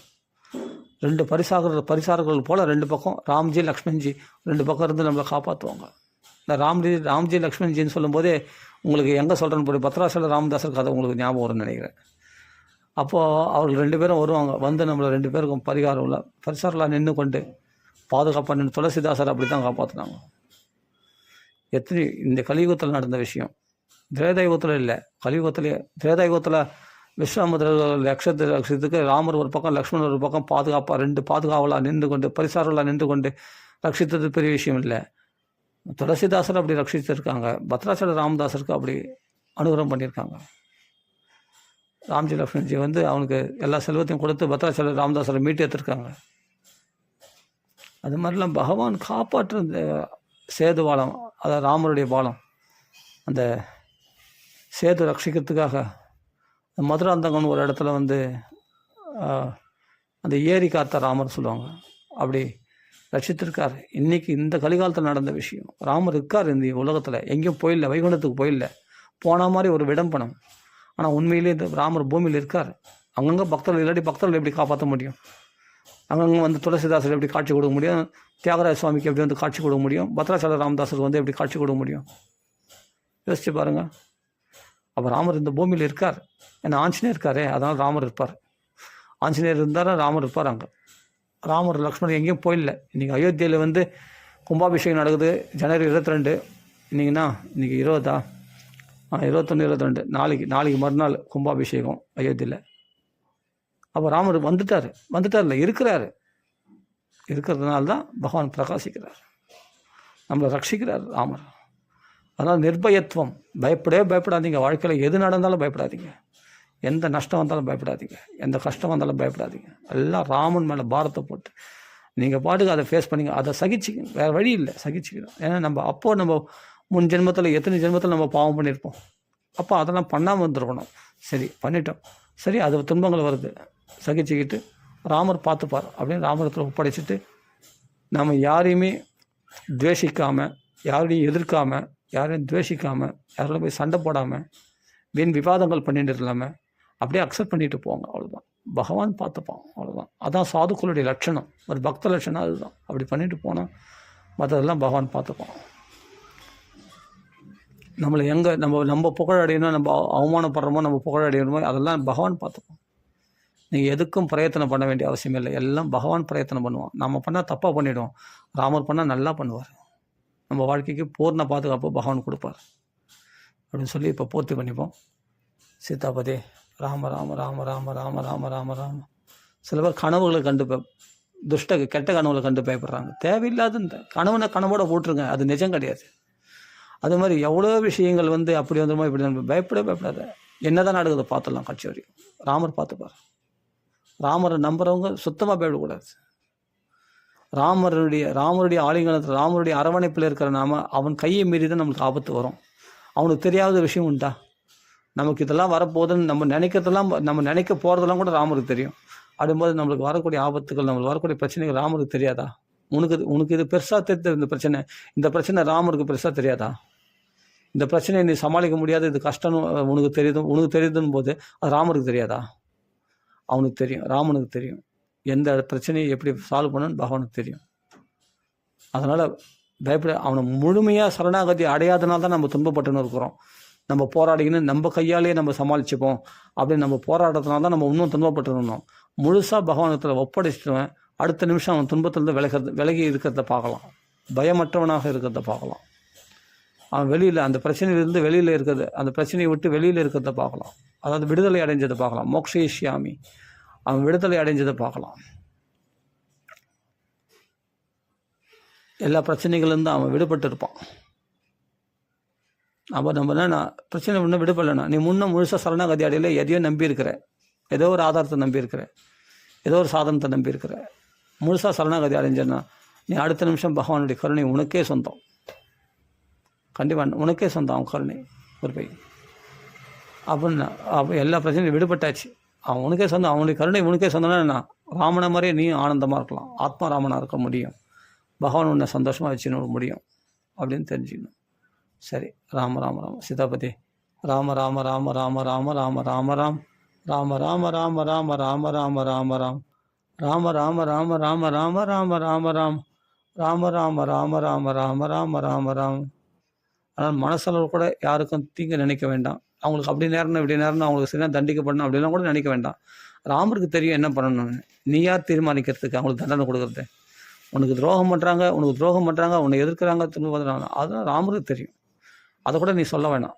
பகவானே நீ எனக்கு நீ என்னுடைய பாதுகாப்பு என்னன்றது நம்மளுடைய பாதுகாப்புக்காக தான் அப்படி பிரார்த்தனை பண்ணால், நம்ம பாதுகாப்பு தான் பிரார்த்தனை பண்ணவே தவிர நம்மளுக்கு எதிர்க்கிற அந்த எதிரிகள் அழியணுமோ, எதிரிகள் ஒழிஞ்சு போகணும்னு நினைக்கக்கூடாது.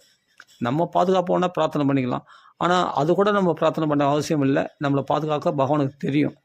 அப்படியே பிரார்த்தனை பண்ணிக்கணும்னு தோணுச்சுன்னா, அப்பா இந்த முதலைகளிடத்துலேருந்து, இந்த திமிங்கலத்திலேருந்து, இப்படிப்பட்ட எதிரிகளிடத்துலேருந்து என்னை காப்பாற்றுப்பா அப்படின்னு பிரார்த்தனை பண்ணிக்கலாம்.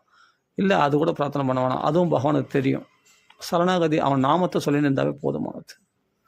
மற்ற எல்லா பாதுகாப்பையும் அவையும் சர்வபூதேப்பியோ, பயமற்ற பாதுகாப்பை பகவான் வழங்கக்கூடியவன். அதுவும் ஏதத் மம விரத திருட அவையும் சர்வபூத ததாம் ஏதத் விரதம் மமக, அந்த விரதமாக பகவான் ஏற்றுக்கொண்டிடலாம்.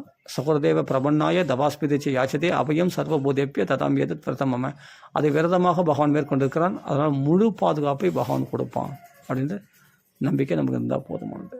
சரி, சீதாபதி ராம ராம ராம ராம ராம ராம ராம ராம் ராம ராம ராம ராம ராம ராம ராம ராம் ராம ராம ராம ராம ராம ராம ராம ராம் ராம ராம ராம ராம ராம ராம ராம ராம் ராம ராம ராம ராம ராம ராம ராம ராம். நம்ம உலகத்தில் இவங்களை பேச தகுதியற்றவனாகவே இருந்து போகிறோமே, பரவாயில்ல, இப்போ இருக்கட்டும். அவங்க தகுதியுடையவர்கள் தான் பேசுவாங்க, தகுதி இல்லாத நமக்கெல்லாம் பேச மாட்டாங்க. பரவாயில்ல, பேசாமல் போனால் போய் மாட்டோம். இந்த உலகத்தில் எந்த எதிர்பார்ப்போம், நம்ம தகுதியற்றவனாகவே இருந்தால் பரவாயில்ல, நம்ம கீழ்நிலையில் கடைசி நிலையில் வச்சாலும் பரவாயில்ல. இப்போ நான் சொன்னேன் இல்லையா, சில பிராமணர்கள் தகுதியற்றவன்னு சொல்லிட்டு நம்மளுக்கு கடைசியில் உட்கார வச்சு சாப்பாடு போட்டாங்க. இல்லைன்னா நம்ம தகுதியில் தூரமாக ஒதுக்கிடுவாங்க சில பிராமணர்கள். ஆனால் நல்ல பிராமணர்களும் இருக்காங்க. அவங்க நம்மளை நல்லா வரவேற்று நமக்குள்ளே இருக்கிற பக்தியை மதித்து நம்மளை சந்தோஷப்படுத்துகிறவங்களும் இருக்காங்க. தெரிஞ்சுக்கணும். அதனால் உலகத்தாரால் மதிப்பை எதிர்பார்க்க வேண்டிய அவசியமே இல்லை. நம்ம கீழ்நிலை தள்ளப்பட்டால் பகவானுக்கு இது இஷ்டம். நான் என்னை கீழ்நிலை தள்ளப்படுறது பரவாயில்ல, நான் அவமானப்படுத்தப்பட்டவனாகவே இருக்கிறேன், என்னை கீழ்நிலையே இருக்கிறேன் அப்படின்னு இருக்கிறது பெஸ்ட்டு. அதை நான் சொல்கிறேன். சரி, ராம ராம ராம ராம ராம ராம ராம ஸ்ரீ ராமநாம சங்கீர்த்தனுக்கு ஜெய்.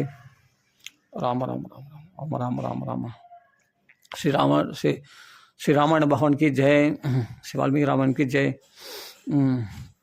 श्री आंजनेय स्वामी की जय, श्री वाल्मीकि भगवान की जय, आंजनेय स्वामी की जय, राम राम राम राम राम राम राम राम सीताराम भगवान की जय, आंजनेय स्वामी की जय, राम राम राम राम राम राम राम राम राम राम राम राम राम राम राम